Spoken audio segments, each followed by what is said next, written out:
ان الحمد للہ نحمده ونستعینه ونستغفره ونعوذ باللہ من شرور انفسنا ومن سیئات اعمالنا من يهده الله فلا مضل له ومن يضلل فلا هادي له واشهد ان لا اله الا الله وحده لا شريك له واشهد ان محمدا عبده ورسوله اما بعد فان خير الحديث كتاب الله وخير الهدي هدي محمد صلى الله عليه واله وسلم وشر الامور محدثاتها وكل محدثة بدعة وكل بدعة ضلالة وكل ضلالة في النار. اعوذ بالله السميع العليم من الشيطان الرجيم من همزه ونفخه ونفثه. بسم الله الرحمن الرحيم. رب اشرح لي صدري ويسر لي امري واحلل عقدة من لساني يفقهوا قولي. بسم الله الرحمن الرحيم. ان الله وملائكته يصلون على النبي يا ايها الذين آمنوا صلوا عليه وسلموا تسليما.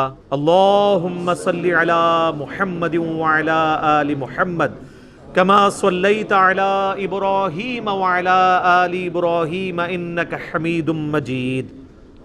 اللهم بارك على محمد وعلى آل محمد كما باركت على إبراهيم وعلى آل إبراهيم إنك حميد مجيد. اللهم ربنا آتنا في الدنيا حسنة وفي الآخرة حسنة وقنا عذاب النار. لا الہ الا انت سبحانک انی کنت من الظالمین. حسبنا اللہ ونعم الوکیل ولا حول ولا قوة الا باللہ العلی العظیم.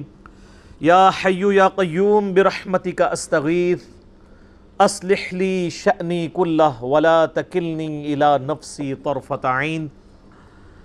ربنا آتنا من لدنک رحمة وہیئ لنا من امرنا رشدا ولا حول ولا قوة الا باللہ العلی العظیم. آمین. الحمدللہ آج 13 اکتوبر 2019 کو سنڈے کے دن بمطابق 13 صفر 1441 ہجری میں انشاءاللہ تعالی ہماری قرآن تفسیر لیکچر کی آخری کلاس ہوگی انشاءاللہ تعالی، جس میں ہم آخری 8 صورتیں کور کریں گے جو رہ گئی ہیں پارہ نمبر 30 میں. اس حوالے سے جو اختتامی گفتگو ہے انشاءاللہ میں وہ ان صورتوں کا ترجمہ اور تفسیر کے بعد انشاءاللہ کروں گا. اور ساتھ ہی ایک اناؤنسمنٹ ہے کہ آج انشاءاللہ علمی و تحقیقی مجلس جو 85 نمبر ہونی تھی وہ نہیں ہوگی، انشاءاللہ نیکسٹ ویک ہوگی. کیونکہ کئی مجالس کی وجہ سے ہمیں کبھی قرآن کلاس بھی چھوڑنی پڑتی تھی، تو آج اسپیشل قرآن کلاس تھی، اس کی وجہ سے ہم نے اس کو اسکپ کیا ہے.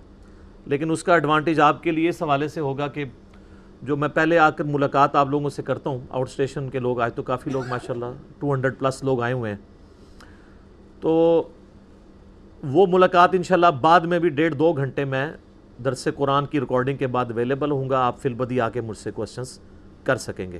چونکہ اب وہ ڈیکورم کے ساتھ ریکارڈنگ تو نہیں ہونی، لیکن یہ جو فی البدی ڈسکشن ہے اس کی ریکارڈنگ نہیں ہوگی. ظاہر ہے اس میں بعض اوقات تھوڑی سی لوز ٹاک بھی کر دیتا ہوں، تو وہ پروٹوکول سے نہیں ہو رہی ہوتی، لیکن چونکہ لوگوں کے ایشوز ہوتے ہیں ان کو پھر بعض اوقات کسی لیول پہ اتر کے سمجھانا پڑتا ہے.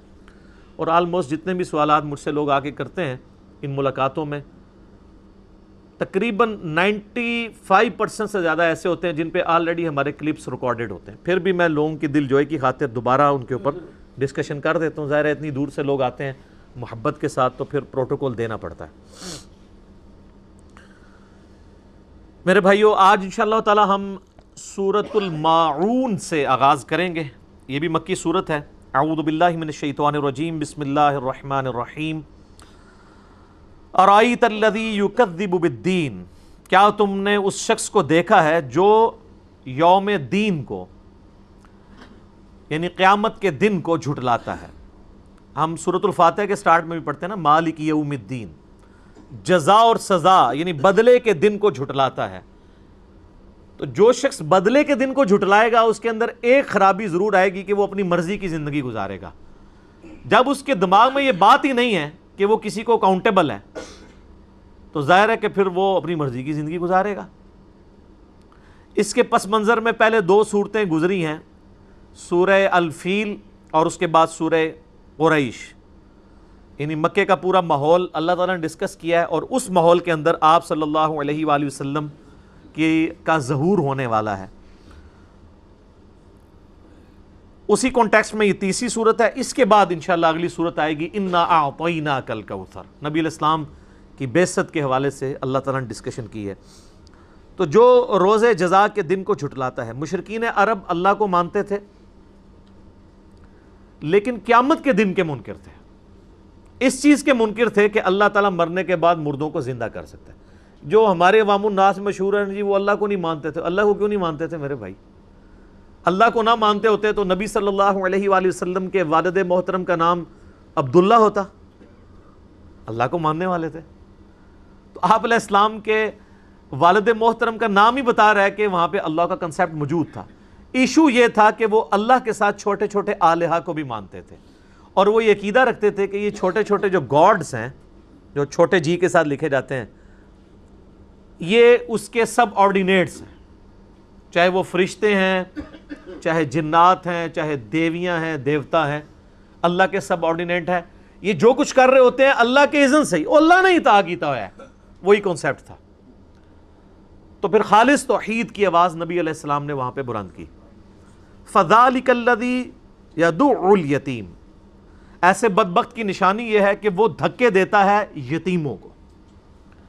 یتیم کے سر پہ ہاتھ رکھنے کی بجائے، اس کی پشت پناہی کرنے کی بجائے، جو دنیا کی محبت میں گرفتار شخص ہوگا وہ ایسے لوگوں سے اپنی جان چھڑائے گا۔ جس کا آخرت پہ یقین ہوگا نا وہ یہ کام کرے گا کہ اس کے سر پہ ہاتھ رکھے، اس کی دل جوئی کرے، اس کی فائنینشیل سپورٹ کرے، تاکہ آخرت میں اللہ کے ڈیوائن بینک میں میرے لیے ذخیرہ ہو جائے۔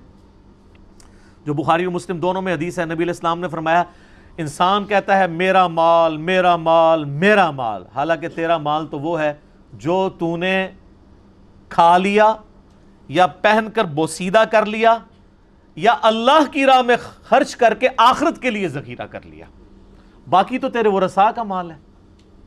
تو آخرت میں جو ذخیرہ ہوتا ہے نا اللہ کی راہ میں خرچ کر کے، وہ بھی آپ کا مال ہے، وہ کوئی نہیں آپ سے واپس لے سکتا۔ وَلَا يَحُضُّ عَلَىٰ طَعَامِ الْمِسْكِينِ، اور نہ ہی وہ لوگوں کو ابھارتا ہے کہ غریبوں کو کھانا کھلائیں۔ لوگوں کو کیسے ابھارے گا؟ اس کو یہ خطرہ ہوتا ہے کہ اگر وہ کسی کو کہے نا یار غریبوں کی مدد کرو، تو لوگ کہیں گے تو نے بھی تو اتنا مال جوڑا ہوا ہے، تو کیوں نہیں کرتا؟ تو پہلی ڈیفینسو موڈ میں جانے کی بجائے وہ افینسو موڈ میں آ جاتا ہے۔ الٹا لوگوں کو یہ بھی سمجھاتا ہے کہ یار سارا کچھ ہی نہ خرچ کر دو، کچھ سنبھال کے بھی رکھا کرو۔ ایک تو ایکسٹریم رویہ ہے نا کہ آپ سب کچھ دے دیں، اس کو بھی کنڈیم کیا گیا سورہ بنی اسرائیل میں کہ نہ تو اتنا ہاتھ کھلا کر دو کہ بعد میں جو ہے وہ شرمندہ ہو کے بیٹھ جاؤ کہ یہ کیا کر بیٹھا، اور نہ اپنے ہاتھ کو گردن کے ساتھ اتنا بندہ رکھو کہ کسی کو کچھ دو ہی نہ۔ تمہارا ایٹیچیوڈ درمیانہ ہونا چاہیے۔ فَوَيْلٌ لِّلْمُصَلِّينَ، اللہ اکبر، پس خرابی ہے ایسے نمازیوں کے لیے، الذین ہم عن صلاتہم ساہون، جو اپنی نمازوں سے غافل ہیں۔ یہ بڑا گہرا جملہ ہے، اس میں یہ بھی چیز امپلائیڈ ہے کہ نمازی بھی ایسے ہو سکتے ہیں کہ نماز پڑھنے کے باوجود اپنی نماز سے غافل ہوں۔ ایک تو وہ ہیں جو نماز نہیں پڑھتے، وہ تو نماز سے غافل ہیں ہی ہیں، لیکن یہاں پہ ہے ایسے نمازیوں کے لیے خرابی ہے جو اپنی نمازوں سے غافل ہیں۔ ویل کا طبرانی میں ایک روایت آتی ہے کہ یہ ویل جو ہے یہ دوزخ کی ایک گھاٹی کا نام بھی ہے۔ ایسے لوگوں کے لیے دوزخ ہے جو اپنی نمازوں سے غافل ہیں، اور ایسے نمازیوں کے لیے یہ بڑی حیران کن بات ہے۔ نمازیوں کے لیے کیوں؟ نماز تو وہ پڑھ رہے ہیں لیکن نماز کا حق نہیں ادا کر رہے ہیں۔ نماز میں تو پڑھ رہے ہیں ایاک نعبد و ایاک نستعین، لیکن نماز کے بعد وہ قبروں والوں کو بھی پکار رہے ہیں۔ نماز میں تو پڑھ رہے ہیں اہدنا الصراط المستقیم، اور باہر نکل کے لوگوں کی حق تلفی بھی کرتے ہیں، لوگوں کا مال نہ حق کھا جاتے ہیں۔ جو سورہ نساء میں ہے کہ جو یتیموں کا مال نہ حق ہڑپ کرتے ہیں اپنے پیٹوں میں دوزخ کی آگ بھر رہے ہیں۔ دنیا میں ڈورمنٹ پوزیشن میں، آخرت میں ایکٹیو ہو جائے گی۔ تو نمازوں کا حق نہیں وہ ادا کر رہے، اسی لیے کہا جاتا ہے نا کہ نماز پڑھنا اور چیز ہے، نماز قائم کرنا اور چیز ہے۔ نماز پڑھنا تو بالکل بیسک لیول کی چیز ہے، اس کے بعد اگلا درجہ یہ ہے کہ جو نماز پڑھی ہے اس کی حفاظت باہر نکل کے کرنی ہے۔ یہ نہیں ہے کہ مسجد میں تو پکے نمازی ہیں اور باہر نکل کے لوگوں کی حق تلفی بھی کرتے ہیں، رشتہ داروں کا مال بھی دبا جاتے ہیں، دودھ میں پانی بھی ملا کے ملاوٹ والا دودھ خالص دودھ کہہ کے بیچتے ہیں. اور ماشاءاللہ پاکستان میں تو آپ کو پتہ ہے کوئی ایسی چیز بچی نہیں جس کے اندر کوئی ملاوٹ نہ ہوئی ہو. اور کیا داڑھیوں والے، کیا بغیر داڑھیوں والے، کیا حاجی نمازی، کیا سادہ لوگ، سب کے سب لوگ یہ حرکت کر رہے ہیں. الذین هم عن صلاتهم ساہون، ایسے لوگ جو اپنی نمازوں سے غافل ہیں. اور ایک بہت بڑا عیب الذین هم یراؤون، وہ لوگ ہیں جو ریاکاری والا معاملہ کرتے ہیں. نمازوں میں بھی باقی اعمال کے اندر بھی ریاکاری ہے، دکھلاوا ہے. مسند احمد میں صحیح سند کے ساتھ حدیث ہے، جس نے دکھلاوے کے لیے نماز پڑھی گویا اس نے شرک کیا، جس نے دکھلاوے کے لیے صدقہ کیا گویا اس نے شرک کیا، اور جس نے دکھلاوے کے لیے روزہ رکھا گویا اس نے شرک کیا. وَلِعَوْذُ بِاللَّهِ تَعَالَى. بڑا خطرناک معاملہ ہے. اور مسلم شریف میں وہ بڑی مشہور حدیث ہے جو میں نے اکثر بیان کی ریاکاری کے حوالے سے، کہ قیامت والے دن ایک سخی کو، ایک شہید کو اور ایک عالم کو، قرآن کے قاری کو بلایا جائے گا، اور اللہ تعالیٰ سب پہ اپنے احسانات گنوا کے کہے گا تم نے میرے لیے کیا کیا. شہید کہے گا یا اللہ جان ہی دے دی، اور کیا کرتا، سب سے قیمتی چیز. تو اللہ فرمائے گا اس لیے جان دی کہ لوگ تجھے بہادر کہیں اور لوگوں نے بڑی تیری تعریف کی. میرے پاس تیرے لیے کوئی اجر نہیں ہے، دنیا میں تو اجر لے چکا ہے، تعریف تیری ہو چکی، اوندھا منہ کر کے دوزخ میں. سخی کہے گا یا اللہ تیری راہ میں خرچ کیا اتنا کچھ، اللہ تعالیٰ فرمائے گا تو نے اس لیے کیا ہے تاکہ لوگ تجھے سخی کہیں، اوندھا منہ کر کے دوزخ میں. اور قاری کو اللہ تعالیٰ فرمائے گا تو نے اس لیے قرآن کی دعوت کا کام یا قرات کی تاکہ لوگ تیری بڑی تعریف کریں. تو دنیا میں تجھے لوگ شیخ القرآن، مفسر قرآن، یادگار اسلاف اتنے القابات دیتے تھے، تو بڑی تعریف ہوگی، تجھے اجر مل چکے. اب کون سا اور اجر، جن کے لیے کیا تھا لے لیا اجر، اوندھا منہ کر کے دوزخ میں. وَلِعَوْذُ بِاللَّهِ تَعَالَى. حتیٰ کہ سورہ الجاسیہ میں ہے افرائیت من اتخذ الہہ ہوا، بھلا اس شخص کو دیکھا جس نے اپنی خواہش نفس کو اپنا خدا بنا لیا. خواہش نفس کی پیروی کرنا بھی کسی درجے کے اندر شرک ہے. ریاکاری بھی شرک اصغر میں فال کرتی ہے کہ آپ خواہش نفس کی پیروی کر رہے ہوتے ہیں. یہ نفس کی خواہش ہوتی ہے ریکگنیشن. اسی لیے میں بار بار کہتا ہوں کہ جو بندہ 3 فتنوں سے بچ جائے نا، دنیا کے سارے شیاطین مل کے اسے نقصان نہیں پہنچا سکتے. نمبر 1 عورت کا فتنہ، نمبر 2 مال کا فتنہ، اور نمبر 3 ریاکاری کا، دکھلاوے کا، خود پسندی کا فتنہ. طاہر جمیل صاحب آج کل آپ کو پتہ ہے کینیڈا گئے ہوئے ہیں. آخری دفعہ فون پہ میری بات ہوئی جب وہ جہاز میں بیٹھے ہوئے تھے، جا رہے تھے. 17 اکتوبر کو انشاءاللہ ان کی واپسی ہے. راستے میں آسٹریلیا میں انہوں نے لیکچرز وغیرہ دیے. تو فون پہ بات ہوئی تو مجھے انہوں نے میں نے کہا شیخ صاحب کو نصیحت کریں. انہوں نے کہا جی میں ایک نصیحت کروں گا کہ اللہ تعالیٰ آپ کو خود پسندی سے اور ریاکاری سے، ان چیزوں سے بچائے، آمین. کیونکہ بیٹا تم جس لیول پہ پہنچے ہو تو یہ بہت خطرہ ہوتا ہے. تو میں نے کہا شیخ صاحب اللہ تعالیٰ آپ کو جزائے خیر دے، ہم تو اس کی بات کرتے ہیں کہ فیم کے فتنے سے بچتے ہیں. میں نے کہا شیخ صاحب اللہ کے فضل سے میں نے اپنے اوپر اتنی ریسٹرکشنز لگائی ہیں کہ اللہ تعالیٰ نے مجھے اس فتنے سے بچایا ہوا ہے. البتہ آپ ضرور اس آزمائش سے گزر رہے ہیں. کہتے ہیں کس طرح؟ میں نے کہا آپ تو دوسرے ملکوں کے ٹورس بھی لگاتے ہیں، تو آپ کو زیادہ خطرہ ہے اس معاملے میں. مجھے نہیں ہے، میں تو کہیں جاتا ہی نہیں ہوں. پوری دنیا سے لوگ آفرز کرتے ہیں، ویزے بھیجتے ہیں، منتیں مارتے ہیں، لیکن میں نے کراس لگایا ہوا ہے، کہیں نہیں جانا. جس نے دیکھنا یوٹیوب پہ دیکھے، ملنا ہے ادھر آئے. کیونکہ جب یہ ان معاملات میں بندہ پڑتا ہے تو باقی سارے، جب آپ ایک دروازہ کھولتے ہیں پھر دروازے کھلتے ہیں. تو میں نے کہا جی مشکل میں آپ پڑے ہوئے ہیں، آپ کے لیے یہ کام مشکل ہے. کہتے ہیں ہاں بیٹا یہ بات ہے، یہ مشکل کام ہے. تو میں نے تو وہ سارا دروازے ہی بند کر دیے. جب آپ اس طرح کی چیزوں میں پڑھتے ہیں نا، یہ اکثر لوگ بھائی کہہ بھی رہے ہوتے ہیں کہ دوسرے شہروں میں آ کے بیان کریں. میں کہتا ہوں کیا کروں آ کے یار، وہاں پہ آلریڈی آپ کو تعارف ویڈیوز کے ذریعے ہوا ہے نا، تو اب میرا وہاں آ کے کرنے کیا کون سا کام ہے؟ آپ ادھر آ جائیں یا ویڈیوز پہ دیکھتے رہیں. جب انٹریکشن بڑھتا ہے، تعلقات بڑھتے ہیں. یہاں آپ کو پتہ ہے کس کس سٹیٹس کے لوگ آتے ہیں. اللہ کا شکر ہے کہ میری ڈیلنگ سب کے ساتھ ایک لیول کی ہوتی ہے اور طبیعت کے اندر غنا پایا جاتا ہے. آپ اس کو ماڈرن دور میں بے شک بد اخلاقی کہہ دیں، لیکن اسٹریٹ فارورڈ ہونا اسلام میں خوش اخلاقی ہے. ریاکاری کے فتنے سے، خود پسندی کے فتنے سے بچنے کے لیے چیزیں ضروری ہیں. باقی ابھی گفتگو میں اگر کہتا ہوں کہ میں نے یہ کیا، میں نے یہ کیا، تو اس کے بعد میں آپ سے کچھ مانگ تو نہیں رہا اس کے بس. لوگ میں کیا کہتے ہیں تو اینڈ پہ آپ سے گزارش کرتے ہیں کہ ہمارے مدرسوں کا نظام چل رہا ہے، اس میں کچھ حصہ ڈالیں. ہم تو آپ کو اپنی جیب سے کھلاتے ہیں، ایک پیسے کے روادار نہیں ہیں. تو میں نے اس دعوت کے عوض کچھ بھی نہیں کمایا. اگر کوئی مشہوری کمائی ہے تو وہ بھی کوئی نہیں. مشہوری تو تب ہے جب میں کسی سٹیج کے اوپر جاؤں، انٹرنیشنل کانفرنسز پہ منتیں مارتے ہیں، میں نہیں جاتا ہوں، مجھے کو گولڈ میڈل بنا، یہی سارا ہوتا ہے نا. آپ ریکگنیشن لیں. میں تو ایک قسم پرسی کی، درویشی کی، ایک بالکل غربت کی زندگی گزار رہا ہوں، ایک روپے کا روادار نہیں ہوں کسی کا. تو میں نے اس دعوت کے نتیجے میں کچھ بھی حاصل نہیں کیا، اور اس کے پیش نظر صرف یہی چیز تھی کہ ریاکاری کے فتنے سے بچ جاؤں، خود پسندی سے بچ جاؤں. جب میرا انٹریکشن ہی لوگوں سے نہیں ہوگا، میں لوگوں کی دعوتوں میں جاؤں گا ہی نہیں، مجھے کسی سے ملنے کی خواہش نہیں ہوگی، مجھے کسی سے پرسنل تعلقات بنانے کی خواہش نہیں ہوگی، تو اگلی چیز تو شروع کی نہیں ہوگی نا کہ یہ بندہ کروڑ پتی ہے تو یہ کوئی اکیڈمی کے لیے خرچہ کرے. نہ، ضرورت ہی نہیں. تو کوئی خواہشات جوڑی نہیں ہوئی ہیں، اس لیے یہ دروازہ بند ہے. عورتوں والا معاملہ تو ویسے ہی ختم. میں ٹیلی فون ہی نہیں استعمال کرتا. میرا ٹیلی فون نمبر چند ایک لوگوں کے پاس ہے جن کے ساتھ مجھے کبھی اسی لیے پڑا رہتا ہے گھر میں، تو وہ دروازہ بھی بند کیا ہوا ہے. مال کے فتنے کا تو ویسے ہی بند. جب آپ تعلقات ہی نہیں ہوں گے تو مال والا تو معاملہ ویسے ہی ختم ہو جائے گا. ریاکاری، خود پسندی، یہ ساری کی ساری چیزیں خود ایڈریس ہو جائیں گی.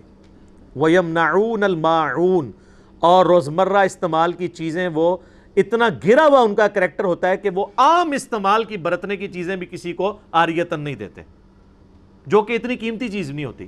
آگ کا ایک اگلے زمانوں میں کیا ہوتا تھا کہ آگ روشن کرنا بھی ایک ایشو ہوتا تھا. ماچس تو نہیں ہوتی تھی، پتھر کے ذریعے، کنکریوں کے اس میں سے یعنی رگڑ کھا کے جو چنگاریاں نکلتی تھی، اس کے ذریعے ہوتا تھا. تو پھر لوگ جس نے آلریڈی آگ جلائی ہوتی تھی اس سے جا کے آگ مانگ کے لے کے آتے تھے. جس طرح ہم نے بچپن میں دیکھا ہے، جو لوگ یہ حقہ پینے والے لوگ ہیں وہ کسی سے جا کے وہ لے آتے ہیں وقتی طور پہ کوئلہ سلگھانے کے لیے. تو اگلے زمانے میں یہ عاریتاً چیز مانگی جاتی تھی، تو وہ یہ بھی نہیں دیتے. کسی کا گھر میں نمک ختم ہو گیا ہے، مرچیں ختم ہو گئی ہیں، دھنیا نہیں ہے، پیاز نہیں ہے. اب یہ کوئی اتنی قیمتی چیز تو نہیں ہوتی، کوئی تھوڑا پیاز کتنا سارا چاہیے ہوتا ہے کسی کو، نمک کتنا سارا. تو اتنا گرا ہوا کریکٹر ہوتا تھا کہ وہ لوگ یہ چیزیں بھی نہیں دیتے تھے. ظاہر ہے کہ یہ چیزیں وہی دے گا نا جس کو یقین ہوگا کہ مرنے کے بعد مجھے اس کا اجر ملنا ہے. اور واللہ اگر آپ کو یہ یقین ہونا کہ مرنے کے بعد اجر ملتا ہے، پھر آپ کے لیے لاکھوں کروڑوں روپیہ خرچ کرنا بھی اللہ کی بارگاہ میں کچھ نہیں ہوتا. وہ آپ یہ سمجھ ہوتے ہیں یہ میں سٹور کر رہا ہوں، کام تو اسی نے آنا ہے نا. بخاری مسلم دونوں میں حدیث ہے کہ نبی علیہ السلام نے فرمایا کہ اگر کسی کے پاس سونے کی 2 وادیاں ہوں نا تو وہ یہ خواہش کرے گا تیسری بھی آ جائے میرے پاس، اس کا پیٹ قبر کی مٹی بھرے گی. وَلِعَوْذُ بِاللَّهِ تَعَالَى. بخاری مسلم دونوں میں حدیث ہے، اے اللہ محمد اور آل محمد کو بس اتنا ہی رزق دینا کہ ان کی روح اور جسم کا رشتہ برقرار رہے، بس سبسسٹنس لیول پہ لائف گزرے. یہ وہ شخصیت ہے جن کے زہد میں، جن کی اللہ کے ساتھ کمٹمنٹ میں کوئی شک نہیں ہے، لیکن ان کو بھی پتہ ہے کہ مال کا فتنہ کتنا خطرناک ہے.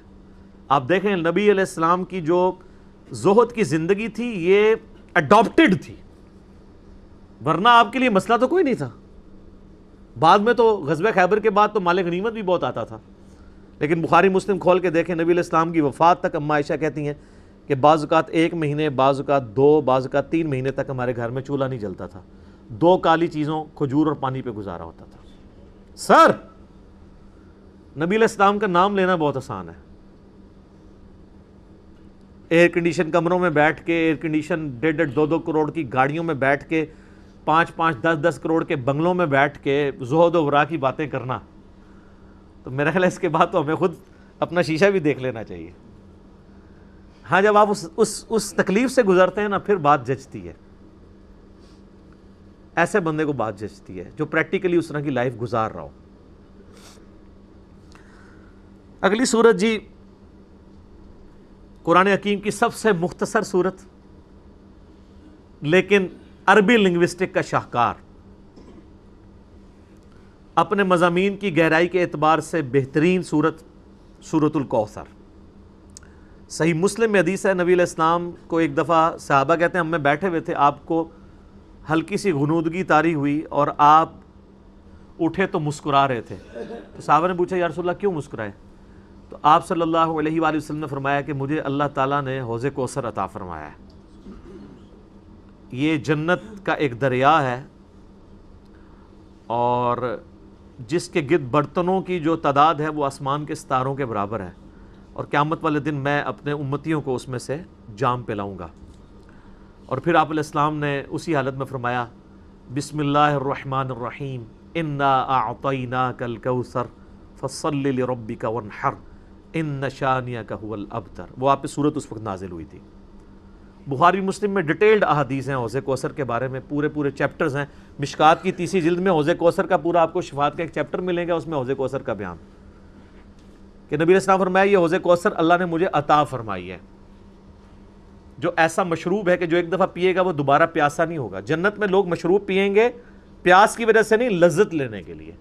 پیاس تو حوض کوثر کے بعد ختم ہو جائے گی، لیکن اسی حدیث میں موجود ہے کہ میرے حوض کوثر پہ ایسے لوگ بھی آئیں گے جنہیں میں پہچانتا ہوں گا، اور میں انہیں جب مشروب پلانے لگوں گا مجھے بتایا جائے گا کہ انہوں نے آپ کے بعد آپ کے دین کو بدل دیا تھا اور دین میں بدعتیں جاری کر دی تھی۔ آپ فرمائیں گے سحقن سحقن لمن غیر بعدی، سحقن سحقن لمن بدل بعدی، دور کر دو، پھٹکارو ان پہ جنہوں نے میرے بعد میرے دین کو بدل دیا۔ یہ حدیث بخاری مسلم کی جب عبداللہ ابن ابی ملیکہ تابعی بیان کیا کرتے تھے تو وہ کہا کرتے تھے اے اللہ ہم تیرے حضور دعا کرتے ہیں کہ تیری نبی کی وفات کے بعد ان کے دین سے الٹے قدم نہ پھریں، آمین۔ 8-9 ترک ایسے ہیں جن میں الفاظ ہیں اصحابی اصحابی، میں کہوں گا یہ میرے صحابہ ہیں تو مجھے بتایا جائے گا آپ کے بعد یہ دین چھوڑ گئے تھے، یعنی جو قانوناً اس وقت مسلمان تھے، حضور کے بعد منکرین زکوٰۃ کے ساتھ مسلمہ کذاب کے ساتھ لوگ مل گئے۔ خیر یہ ایک تلخ ٹاپک ہے، مسئلہ 96 میرا دیکھ لیں، عظمت صحابہ، رد المنافقین اور سنی شیعہ کے اختلاف کا تحقیقی جائزہ۔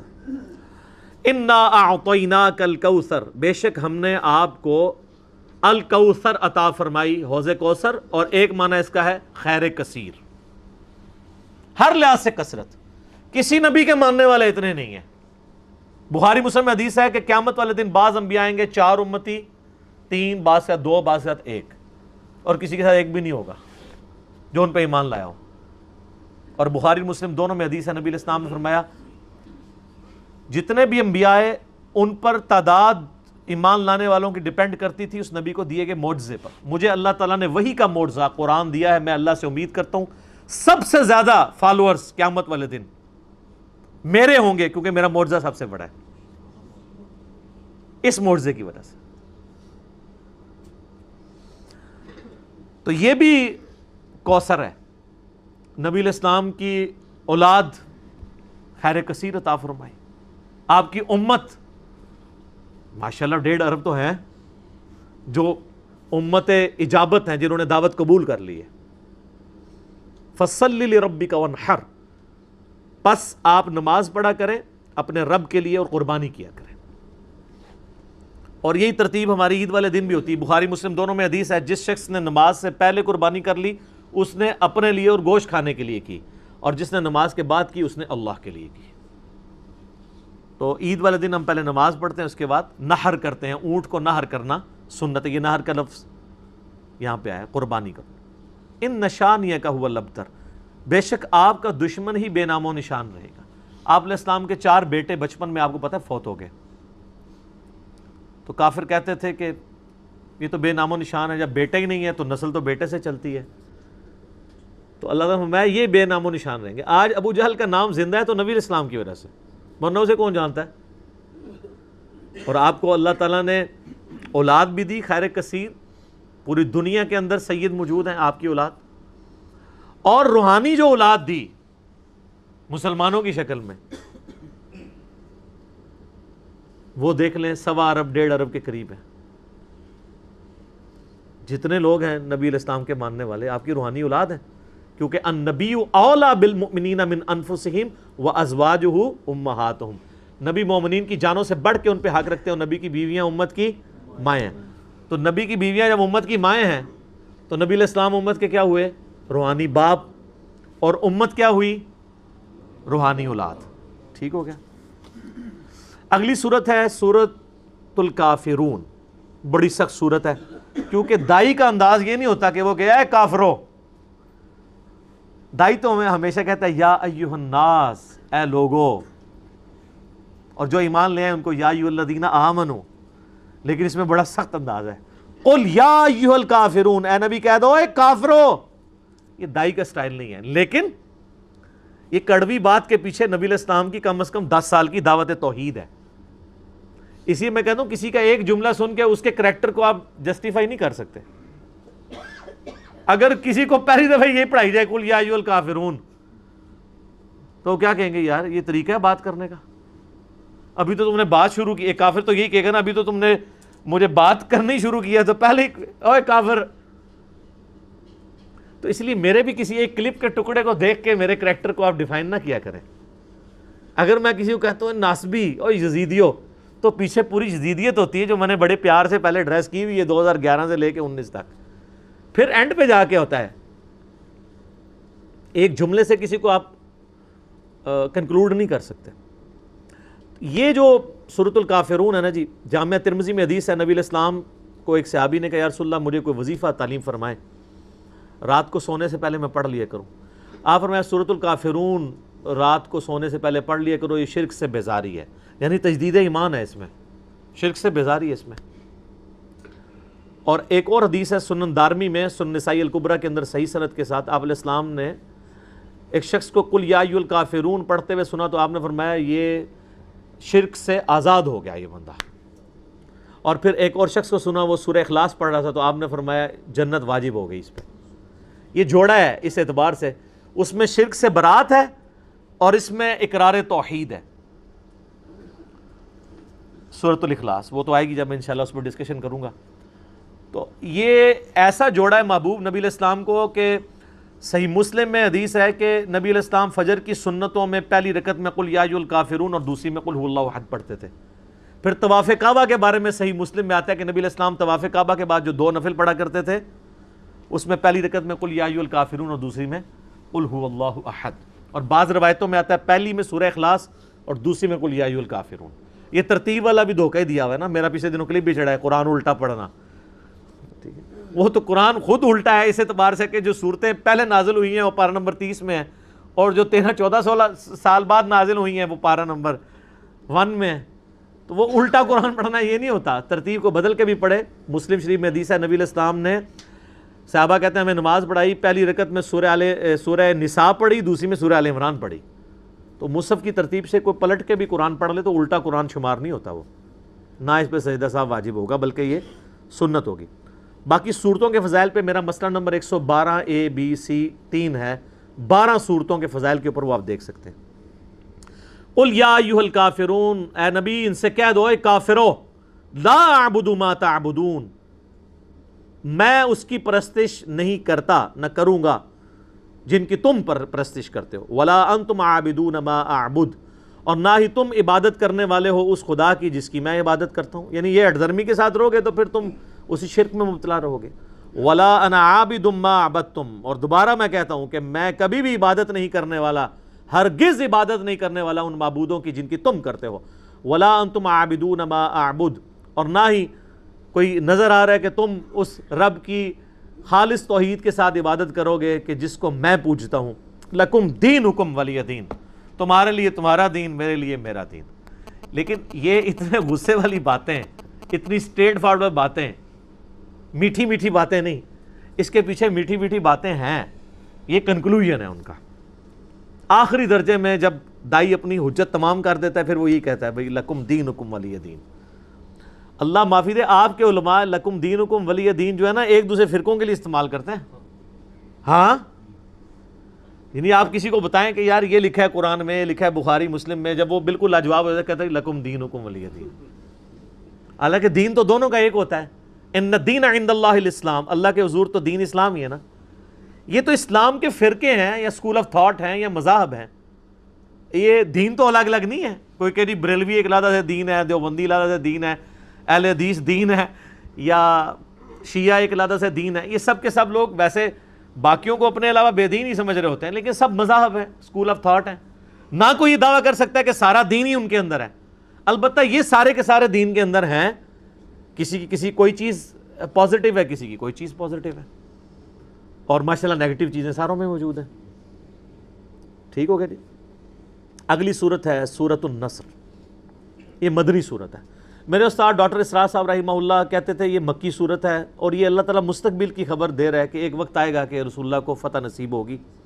تو ان کی بات غلط ہے، کیونکہ صحیح مسلم میں کتاب التفسیر چیپٹر میں بالکل اینڈ پہ جا کے صحیح مسلم کے عبداللہ ابن عباس رضی اللہ تعالیٰ عنہ اپنے شاگردوں سے پوچھتے ہیں تم جانتے ہو کہ قرآن کی سب سے آخر میں کون سی صورت نازل ہوئی تھی مکمل صورت؟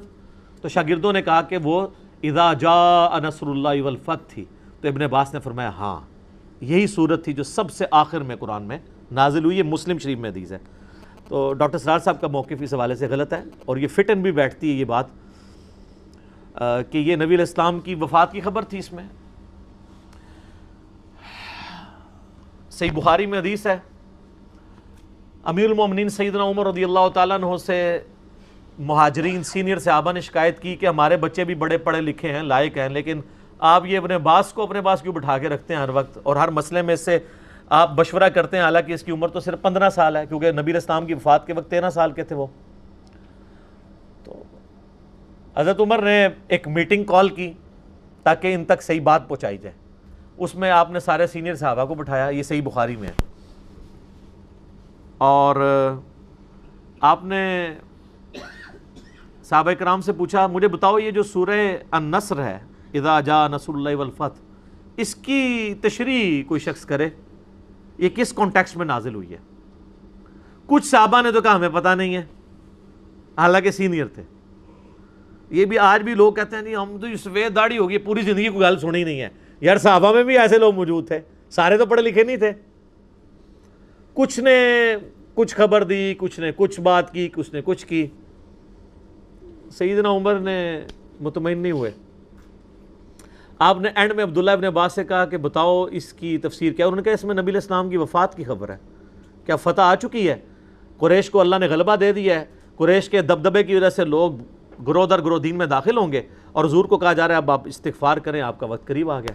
تو آپ نے فرمایا اللہ کی قسم قرآن کی اس صورت کی تفسیر میں بھی اس کے علاوہ کوئی اور نہیں جانتا ہے، اس میں نبی علیہ السلام کی وفات کی خبر ہے۔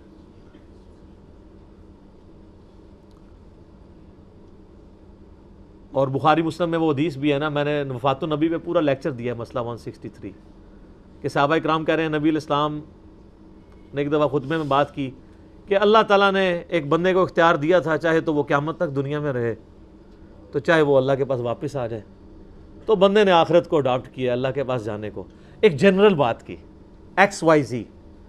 تو صحابہ کہہ رہے ہیں کہ ہم سب لوگ تقریر سن رہے تھے اور سیدنا ابوبکر زارو قطار رو رہے تھے، اور کہتے ہیں ہم کہنے لگے اس بوڑھے کا سر جو ہے وہ دماغ سے ٹھیا گیا ہے۔ یہ نہیں وہ آپس میں تو ان کی فریگنسی، میں نے نہیں کہا، انہوں نے کہا، ہم نے کہا یہ بوڑھے کا دماغ، لیکن بعد میں پتہ چلا یہ تو بوڑھے کو ہی بات سمجھ آئی تھی، ہمیں تو سمجھ ہی نہیں آئی کہ نبی علیہ السلام اپنے بارے میں یہ بات کر رہے تھے، کیونکہ اذا جاء نصر اللہ والفتح نازل ہو چکی تھی۔ لیکن اس کا ایک بڑا تلخ پہلو ہے، سنن دارمی میں صحیح سند کے ساتھ حدیث ہے، نبی علیہ السلام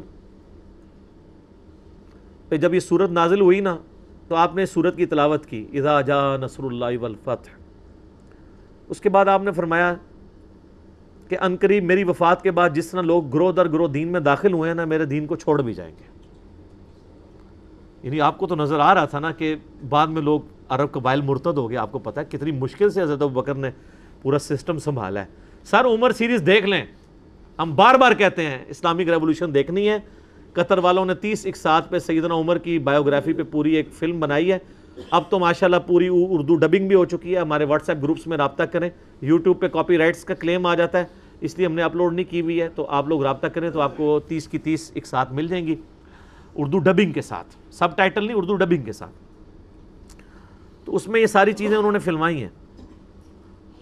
اذا جاء نصر اللہ والفتح، اور جب اللہ کی مدد آ پہنچے یا آ پہنچی اور فتح نصیب ہو گئی، فتح مکہ بھی ہو گئی، اس کے بعد غزوہ تبوک تو بہت بڑی فتح تھی کہ رومن امپائر سپر پاور بھاگ گئی۔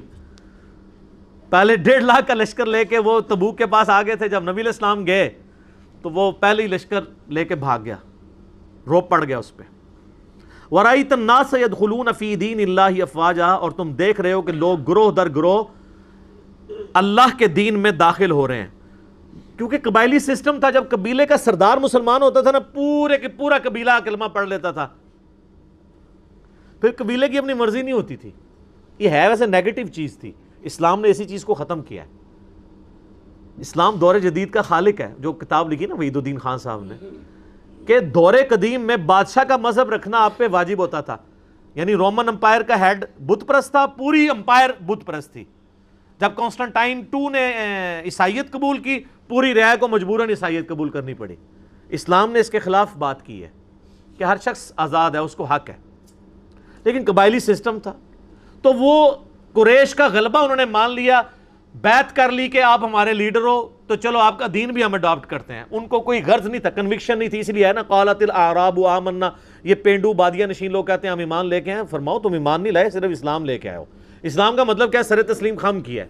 ایمان تو تمہارے دلوں میں ابھی داخل نہیں ہوا. یہ اللہ تعالیٰ کی ورڈک ہے ان لوگوں کے بارے میں جو نبی اسلام پہ ڈائریکٹ ایمان لا رہے ہیں. کیوں؟ وہ قبیلے کے سردار نے کنوکشن والا ایمان قبول کیا, یا اس نے بھی نہ کیا ہو, قریش کے روب سے دب کے کیا ہو. لیکن بعد میں اللہ تعالیٰ نے آہستہ آہستہ پختگی دے دی. پھر یہ حقیقت بات ہے کہ رومن اور پرشین امپائر کے خلاف جو جنگیں ہوئی ہیں اس میں 90% سے زیادہ تابعین نہیں جنگیں لڑی ہیں. صحابہ تو 10% بھی نہیں تھے. تو وہ ایمان تو تھا ان کے اندر, لیکن آہستہ آہستہ. تو تم دیکھ رہے ہو کہ لوگ گروہ در گروہ دین میں داخل ہو رہے ہیں. فسبح بحمد ربک واستغفر, تو آپ اپنے رب کی تسبیح کرتے ہوئے, اس کی حمد بیان کرتے ہوئے اس کی تسبیح کریں اور اللہ سے استغفار کرتے رہیں. انہ کان توابا, بے شک وہ توبہ قبول کرنے والا ہے. نبی علیہ السلام بخشے بخشائیں پھر بھی استغفار کرتے ہیں. بخاری مسلم میں حدیث ہے, نبی علیہ السلام فرمایا میں 70 سے زیادہ دفعہ اپنے رب سے استغفار کرتا ہوں. 70 سے مراد کثرت. ہم نے صبح شام کے اذکار میں یہ وظیفہ 100 دفعہ استغفر اللہ واتوب الیہ ڈالا ہوا ہے. اور اللہ کی حمد بیان کریں. بخاری مسلم میں حدیث ہے جب یہ آیات نازل ہوئی تو پھر نبی علیہ السلام اپنے رکوع اور سجدوں میں بھی سبحان ربی العظیم سبحان ربی العلا کے بعد یہ تسبیح پڑھا کرتے تھے. سبحانک اللہم ربنا وبحمدک اللہم اغفر لی, سبحانک اللہم وبحمدک اللہم اغفر لی. ربنا کے ساتھ بھی آتا ہے, یعنی وہ استغفار کرتے تھے. 2 سجدوں کے درمیان رب اغفر لی پڑھتے تھے. سبحانک اللہم ربنا وبحمدک اللہم اغفر لی, یہ یاد کریں اور پڑھا کریں رکوع اور سجدے میں انشاءاللہ. اگلی صورت ہے سورہ اللہب. نبی علیہ السلام کا سگا چچا تھا. آپ دیکھ لیں اتنا پکا کافر ہاشمی ہونے کے باوجود یہ واحد شخص ہے جس کے نام پہ پوری سورت قرآن میں اس کو کنڈیم کرنے کے لیے نازل ہوئی ہے. اس سے پتہ چلا کہ نسبت آپ کو فائدہ نہیں دے گی اگر آپ کے کرتوت صحیح نہیں ہوں گے. اور اس نے نبی علیہ السلام کو بڑی تکلیفیں دی ہیں. مسند احمد میں آتا ہے نبی علیہ السلام, آپ کو پتہ ہے جب لوگ حج کے لیے آتے تھے, حج تو آپ کو پتہ ہے زمانے قدیم سے چل رہا تھا بگڑی ہوئی فارم میں, نبی علیہ السلام منا کے خیموں میں جا جا کے لوگوں کو دعوت دیا کرتے تھے. پہلے تو آپ کے 13 سال بڑے ٹف گزرے ہیں. تو جس خیمے میں لوگوں کی ذہن سازی کر کے باہر نکلتے تھے, پیچھے سے ان کا چچا داخل ہو جاتا تھا اور کہتا تھا کہ یہ تو جو آیا یہ تو مجنون اور پاگل ہے, میرا بھتیجا ہے, میں اسے جانتا ہوں, یہ پاگل ہے, اس کا بیچارے کا ذہنی توازن ٹھیک نہیں ہے, تم اس کی بات کو سیریس نہ لینا. آپ ذرا امیجن کریں کہ کتنی تکلیفیں نبی علیہ السلام نے کاٹی ہیں. اب ظاہر چچا سے لڑ بھی نہیں سکتے, رسپیکٹ کا رشتہ بھی ہے, بڑا بھی ہے.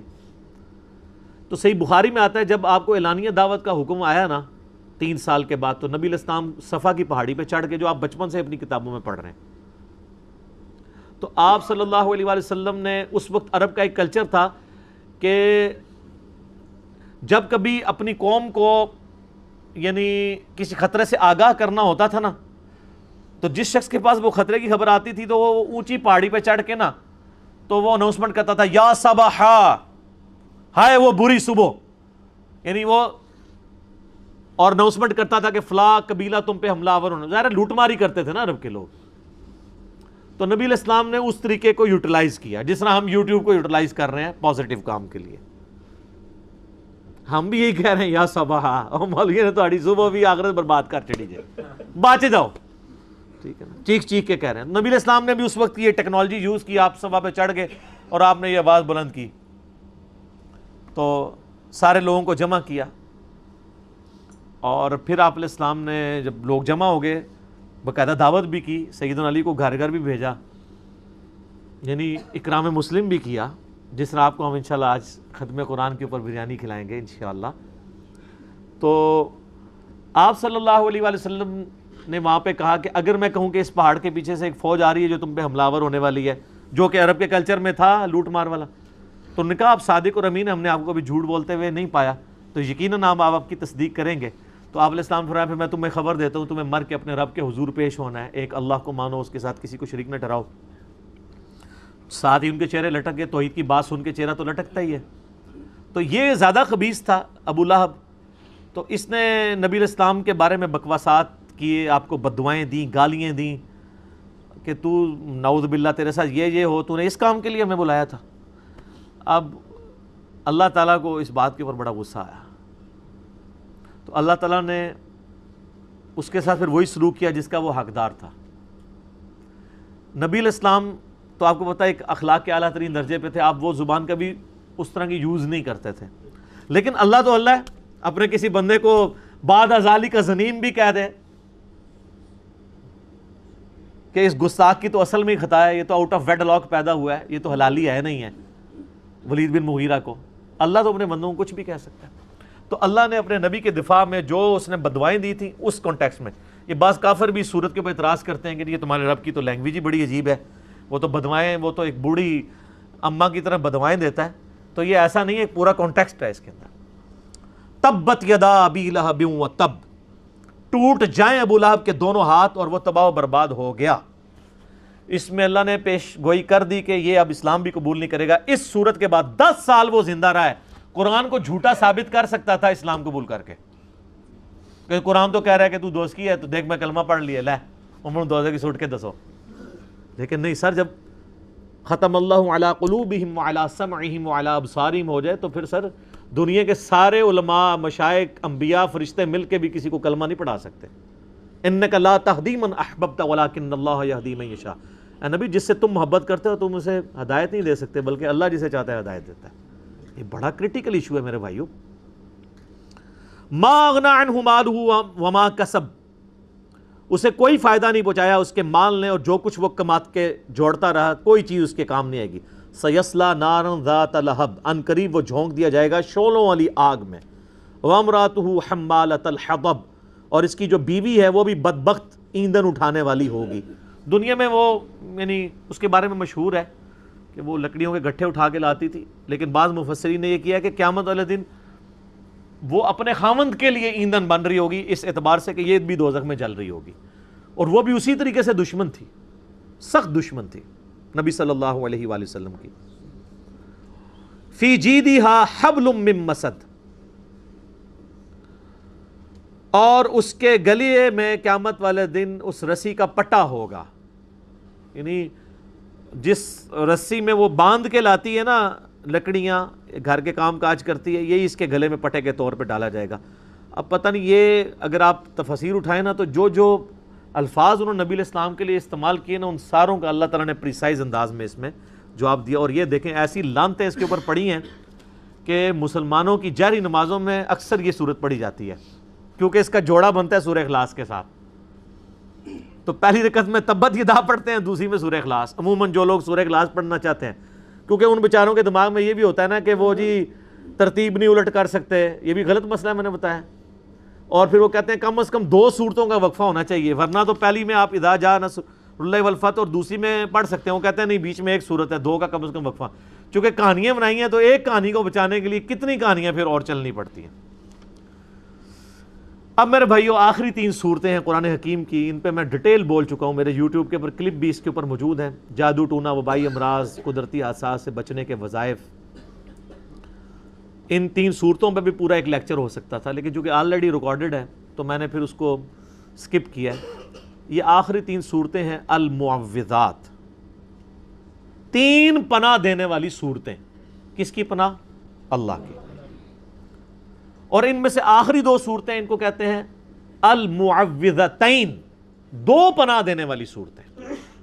صحیح بخاری میں تینوں کو المعوذات کہا گیا ہے، بخاری مسلم میں حدیث ہے نبی علیہ السلام رات کو سونے سے پہلے ان تینوں کو 3 دفعہ پڑھ کے اپنے ہاتھوں پہ پھونک کے جسم پہ ملتے تھے، اور اما عائشہ کہتی ہیں جب حضور بیمار ہو گئے تو میں پڑھ کے آپ کے مبارک ہاتھوں پہ پھونک کے آپ کے مبارک ہاتھوں کو آپ کے جسم پہ پھیر دیا کرتی تھی۔ المعوذات، سورۃ الاخلاص، سورۃ الفلق اور سورۃ الناس۔ اس کے فضائل میں کتنی احادیث موجود ہیں، مسئلہ 112A-B-C قرآن حکیم کی 12 صورتوں کے فضائل میں سے جو تیسرا پورشن ہے نا 112C، اس میں یہ تینوں صورتوں کے فضائل میں نے کور کیے ہیں۔ سورہ اخلاص کے بارے میں تو بڑی مشہور حدیث ہے، صحیح بخاری میں، ایک صحابی ہر نماز میں کوئی اور صورت پڑھتے تھے تو ساتھ اس کے سورہ اخلاص بھی پڑھ دیتے تھے۔ تو صحابہ اکرام نے شکایت لگائی تو نبی علیہ السلام نے بلا کے پوچھا بھائی تم سورہ اخلاص کیوں پڑھتے ہو ہر جاری نماز میں؟ ان کا جی میں اس لیے کہ مجھے یہ صورت اس لیے پسند ہے کہ اس میں رحمان کی توصیف بیان ہوئی ہے، میں اس صورت سے محبت کرتا ہوں۔ تو آپ علیہ السلام فرمایا کہ پھر اس صورت کی محبت تمہیں جنت میں لے جائے گی۔ سورہ اخلاص ہے، ٹچ سٹون آف تھیالوجی ہے، توحید کی کسوٹی ہے، اور یہ سورہ اخلاص کے ٹیسٹ پہ اللہ کے علاوہ اللہ کے سوا کوئی نہیں پورا اترتا۔ یہ ایسی صورت ہے۔ بعض لوگ سوال کرتے ہیں کہ المعوذات 3 پناہ دینے والی صورتیں کیوں ہیں؟ آخری 2 صورتوں میں تو اعوذ اعوذ کا لفظ آتا ہے، سورہ اخلاص میں تو اللہ سے کوئی دعائیں نہیں مانگی گئی ہے، تو یہ کیوں پناہ دیتی ہے؟ اس کا جواب بھی میں نے اس لیکچر میں دیا تھا کہ صحیح بخاری میں حدیث ہے، تعلیقاً اور مستدل حاکم میں پوری سند کے ساتھ ہے، کہ نبی علیہ السلام نے فرمایا کہ شیطان جو ہے وہ اپنی تھوتنی جو ہے وہ انسان کے دل میں داخل کر کے وسوسے ڈالتا ہے۔ جب انسان اللہ کا ذکر کرتا ہے تو وہ اس تھوتنی کو باہر نکال لیتا ہے، اور جیسے انسان اللہ کے ذکر سے غافل ہوتا ہے تو وہ داخل کرتا ہے۔ جیسے سورہ زخرف میں آیا کہ جو لوگ رحمان کے ذکر سے روگردانی کرتے ہیں ہم ان پہ شیاطین مسلط کر دیتے ہیں، شیطان جو اس کا ساتھی بن جاتا ہے۔ بخاری مسلم میں حدیث ہے ہر شخص کے ساتھ ایک فرشتہ ہے اور ایک شیطان اٹیچ ہے۔ فرشتہ اسے اچھائی کی طرف بلاتا ہے، شیطان برائی کی طرف۔ صحابہ نے عرض کیا اللہ کے رسول آپ کے ساتھ بھی؟ آپ نے فرمایا ہاں، میرے ساتھ بھی ایک شیطان اٹیچ تھا لیکن اللہ نے اسے میرا مطیع کر دیا، میرے ساتھ جو شیطان اٹیچ ہے وہ مجھے نیکی کی طرف ہی بلاتا ہے۔ ما ضل صاحبکم وما غوا، یہ ٹائٹل صرف نبی علیہ السلام کا ہے، کسی بزرگ بابے کا نہیں ہے جی، کسی صحابی کا نہیں ہے، کسی تابعی کا نہیں ہے، کسی محدث کا نہیں ہے، کسی مفسر کا نہیں ہے کہ وہ شیطان سے بچا لیا گیا ہو۔ تو اس کانٹیکس میں چونکہ یہ اللہ کا ذکر ہے تو ذکر کرنے والا اللہ کی پناہ میں آ جاتا ہے۔ جامعہ ترمذی میں حدیث ہے کہ یحییٰ علیہ السلام کو اللہ تعالیٰ نے یہ وحی کی تھی، نبی علیہ السلام نے فرمایا کہ میرے ذکر کی مثال اس قلعے کی سی ہے کہ ایسا شخص جس کے کئی دشمن ہوں اور وہ اپنے دشمنوں سے بچنے کے لیے کسی قلعے یا حصار میں پناہ لے لے، میرا ذکر وہ قلعہ ہے کہ جس میں پناہ جو لے لے گا وہ شیاطین کے حملوں سے بچ جائے گا۔ تو اللہ کی پناہ میں آ گئی نا، تو بتائیں سورہ اخلاص سے بڑھ کے اللہ کا ذکر اور کون سا ہو سکتا ہے؟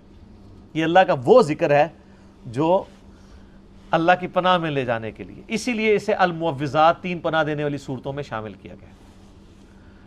جامعہ ترمذی ابو داؤد میں حدیث ہے نبی علیہ السلام نے فرمایا جو شخص صبح اور شام 3 دفعہ یہ 3 صورتیں پڑھ لے ہر چیز سے اسے کفایت کر جائیں گی، جن، شیاطین، نظر بد، ہر چیز کے اگینسٹ۔ حتیٰ کہ ایک بڑی وجد امیز حدیث ہے جامعہ ترمذی کے اندر، یہ آج تحفے کے طور پہ لے جائیں، میں نے پہلے بھی بیان کی ہے۔ سیدہ عائشہ کہتی ہیں کہ جب تک آخری 3 صورتیں نازل نہیں ہوئی تھی نا تو نبی صلی اللہ علیہ وآلہ وسلم شیاطین اور نظر بد سے بچنے کے لیے مختلف دعائیں پڑھا کرتے تھے۔ رپورٹ بھی ہوئی ہیں مسلم شریف میں، اعوذ بکلمات اللہ التامات من شر ما خلق۔ فرض نماز کے بعد کتنی دعائیں، اللہم انی اعوذ بک من الجبن واعوذ بک من البخل، کئی۔ لیکن جب یہ آخری 3 صورتیں نازل ہوئی تو نبی علیہ السلام نے اپنی باقی دعائیں چھوڑ کے صرف ان 3 صورتوں کو لے لیا، صبح اور شام 3 دفعہ۔ تو سر اگر آپ باقی وظائف نہ بھی کر پائیں، آپ باقی سنت اذکار نہ بھی کر پائیں صبح و شام کے، یہ 3 صورتیں آپ صبح و شام 3 دفعہ پڑھ لیں تو ہر دعا سے آپ کو کفایت کر جائیں گے۔ لیکن تجوید کے ساتھ پڑھنی ہے، پنجابی میں نہیں پڑھنی، زبر زیر غلط نہیں پڑھنی، پورے پروٹوکول کے ساتھ، وہ آپ کو سیکھنی پڑے گی۔ اس کے لیے مسئلہ نمبر 200 دیکھنا پڑے گا آپ کو۔ باقی اذکار بھی آپ چلائیں، یہ بھی ساتھ چلائیں، اور بھی کافی اذکار ہیں، اورنج کارڈ ہے، بلو کارڈ، گرین کارڈ ہمارے چھپے میں۔ میں نے ضمناً یہ یعنی کچھ باتیں عرض کر دیں اس حوالے سے۔ صحیح مسلم میں ایک حدیث ہے کہ نبی علیہ السلام کے گھر والوں میں سے جب کوئی بیمار ہو جاتا تو آپ آخری 3 صورتیں پڑھ کے دم کیا کرتے تھے۔ یہ اکثر لوگ کہتے ہیں نا دم ڈال دو، سر درد ہے، بیماری، یہ وہ۔ نظر بد سے بچنے کے لیے، بیماری سے بچنے کے لیے، آسیب کے سائے سے بچنے کے لیے، کوئی بھی جتنے شیاطین سے بچنے کے لیے آخری 3 صورتیں 3 دفعہ۔ اور بھی وظائف ہیں، آیت الکرسی ہے، سورۃ البقرہ کی آخری 2 آیات ہیں، کئی وظائف ہیں۔ وہ مسئلہ نمبر 111A-B-C اور 112A-B-C میرے دیکھ لیں۔ میں نے صرف ایک آیت سر ایک آیت الا بذکر اللہ تطمئن القلوب پہ 6 قرآن کلاسز یہاں کی تھیں، سوا ڈیڑھ گھنٹے کی ایک آیت کے اوپر. لیکن اب جو ہماری نیکسٹ کلاس ہوگی اس میں تو ظاہر ہے اتنی ڈیٹیل سے نہیں کر سکوں گا، اسی کے پھر کلپ بنے تھے تو وہ آپ دیکھ سکتے ہیں. انشاءاللہ تعالیٰ آپ کو اس حوالے سے فائدہ ہو جائے گا انشاءاللہ. باقی آخری 2 صورتوں کے حوالے سے ایک اور بھی چیز ہے کہ نبی علیہ السلام پہ جب جادو ہوا تھا، بخاری مسلم میں آتا ہے، تو وہ 11 گریں جو لگائی گئی تھیں آپ کے بال مبارک اور کنگھی کے دندانوں کو یہودی نے ایک پوٹلی میں بند کر کے، تو سیدنا علی کو نبی علیہ السلام نے بھیجا تھا، پھر وہ نکال کے تو یہ پھر 11 گریں ان 11 آیات کے ساتھ کھولی گئی تھیں، 5 سورۃ الفلق کی اور 6 سورہ الناس کی. اور اس حوالے سے بعض لوگوں کا یعنی خیال ہے کہ یہ حدیثیں صحیح نہیں ہیں، تو اس کے جواب میں میرا کلپ بھی ہے کیا نبی علیہ السلام پہ جادو ہوا تھا، تو میں نے اس کو ٹیکنیکلی یعنی ڈسکس کیا اس حوالے سے، وہ آپ دیکھ سکتے ہیں. اب آخری 3 صورتیں کور کرتے ہیں. بسم اللہ الرحمن الرحیم. قل هو اللہ احد، اے نبی فرما دیجئے کہ اللہ یکتا ہے.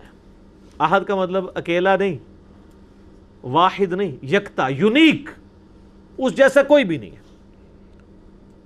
اللہ الصمد، وہ بے نیاز ہے. یہ تو ہم اس کا بالمفہوم ترجمہ کرتے ہیں. اصل اس کا ترجمہ یہ کہ سب کا پشت پناہ وہ ہے، سب کے پیچھے وہ ہے، سب کا سہارا وہ ہے، اس کا سہارا کوئی نہیں ہے.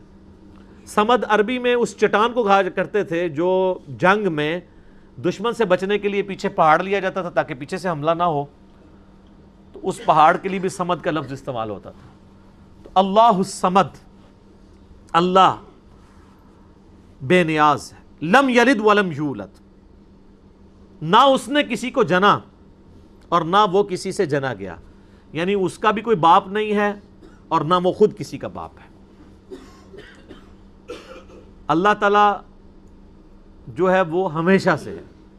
اس پہ میرا یوٹیوب پہ کلپ بھی ہے، ہو کریٹڈ گاڈ، اللہ کو کس نے پیدا کیا. تو اس میں نے ٹیکنیکلی میتھمیٹیکلی اس چیز کو ڈسکس کیا ہے کہ اگر for the sake of argument یہ مان لیا جائے کہ ہر چیز کا کوئی خالق ہے تو خدا کا بھی کوئی خالق ہوگا. حالانکہ یہ ڈیفینیشن غلط ہے. خالق کی ڈیفینیشن یہی ہے کہ جس کا کوئی خالق نہ ہو. اگر اس کا کوئی خالق ہوگا پھر خالق نہ ہوا وہ تو مخلوق ہوئی. اللہ مخلوق نہیں ہے، اللہ خالق ہے. تو میں نے اس میں ٹیکنیکلی بتایا تھا کہ اگر for the sake of argument یہ بات مان لی جائے کہ اگر کسی ہر چیز کا کوئی کریٹر ہے تو اللہ کا کوئی کریٹر ہوگا، تو پھر جو اللہ کا کریٹر ہے اس کا بھی کوئی کریٹر ہوگا، اور پھر جو وہ کریٹر ہے اس کا بھی کوئی کریٹر ہوگا. تو کیا یہ ایکویشن کہیں پہ رک سکتی ہے؟ تو یہ تو ساری فالس سٹیٹمنٹ ہو جائے گی. جبکہ دوسری طرف ریالٹی ہے کہ ہم موجود ہیں، مخلوق ہے، یہ ایک حقیقت ہے. اس حقیقت کو ریورس کرنے کے لیے اگر یہ مانا جائے کہ ہمارا کوئی کریٹر، اس کا بھی کوئی کریٹر، اس کا بھی کوئی کریٹر، تو دوسری طرف تو آپ حقیقت تک پہنچ ہی نہیں سکتے. انفینٹ ہے. تا وقت کہ آپ کسی ایک کو ایسا نہ مان لیں کہ جس کا کوئی کریٹر نہ ہو، جہاں سے سب سٹارٹ ہوئے ہوں، تو سر وہی تو ہے لم یلد ولم یولد. میتھمیٹیکلی یہ سٹیٹمنٹ اسی وقت درست ہوگی جب کسی ایک کو ایسا ماننا پڑے کہ اس کا، ورنہ تو یہ شروع رکے گی نہیں. اسی لیے بخاری میں حدیث ہے کہ شیطان تو میں آ کے کہتا ہے کہ پہاڑوں کو کس نے پیدا کیا؟ تم کہتے ہو اللہ نے. وہ کہتا ہے درخت تم کس نے پیدا کیا؟ تم کہتے ہو اللہ نے. پھر وہ تم سے پوچھتا ہے اللہ کو کس نے پیدا کیا؟ جب وہ یہ کہے تو تم کہا کرو قل هو اللہ احد اللہ الصمد لم یلد ولم یولد ولم یکن لہ کفوا احد. وہ ٹیکنیکلی اسپیکنگ وہی بات کی ہے کہ اس کا تو کریٹر ہو نہیں سکتا. میتھمیٹیکلی یہ سٹیٹمنٹ رانگ ہو جائے گی. ولم یکن لہ کفوا احد، اور اللہ تعالیٰ کی ٹکر کا کوئی بھی نہیں ہے، کوئی اس کے برابری کا نہیں ہے. یہ وہ ٹیسٹ ہے چوتھا جس پہ کوئی دنیا کا بندہ، کوئی کائنات کے بڑا سا بڑا انسان بھی پورا نہیں اتر سکتا کہ اس کی ٹکر کا کوئی ہو، اس کی برابری کا کوئی ہو. کوئی کتنا بھی بڑا ہو مخلوق ہوگا. مخلوق ہے تو اس کے ساتھ نیند جڑی ہوئی ہوگی، مخلوق ہے تو اس کے ساتھ کھانے پینے کا محتاج ہوگا، مخلوق ہے تو وہ پیشاب کا محتاج ہوگا، اور سب سے بڑی محتاجی کہ اسے موت آ جائے گی. اور اللہ کو موت نہیں آتی. وہ الحی القیوم.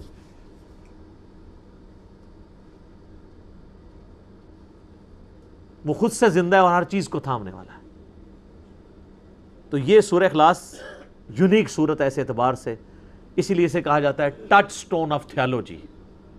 توحید کی کسوٹی ہے کہ اللہ یکتا ہے, وہ بے نیاز ہے, سب اس پہ ڈیپینڈنٹ ہے, وہ کسی پہ ڈیپینڈنٹ نہیں, اور نہ وہ کسی سے جنا گیا نہ اس نے کسی کو جنا, اور اس کے ٹکر کا اس کی ہمسری کا کوئی نہیں ہے. اللہ اکبر.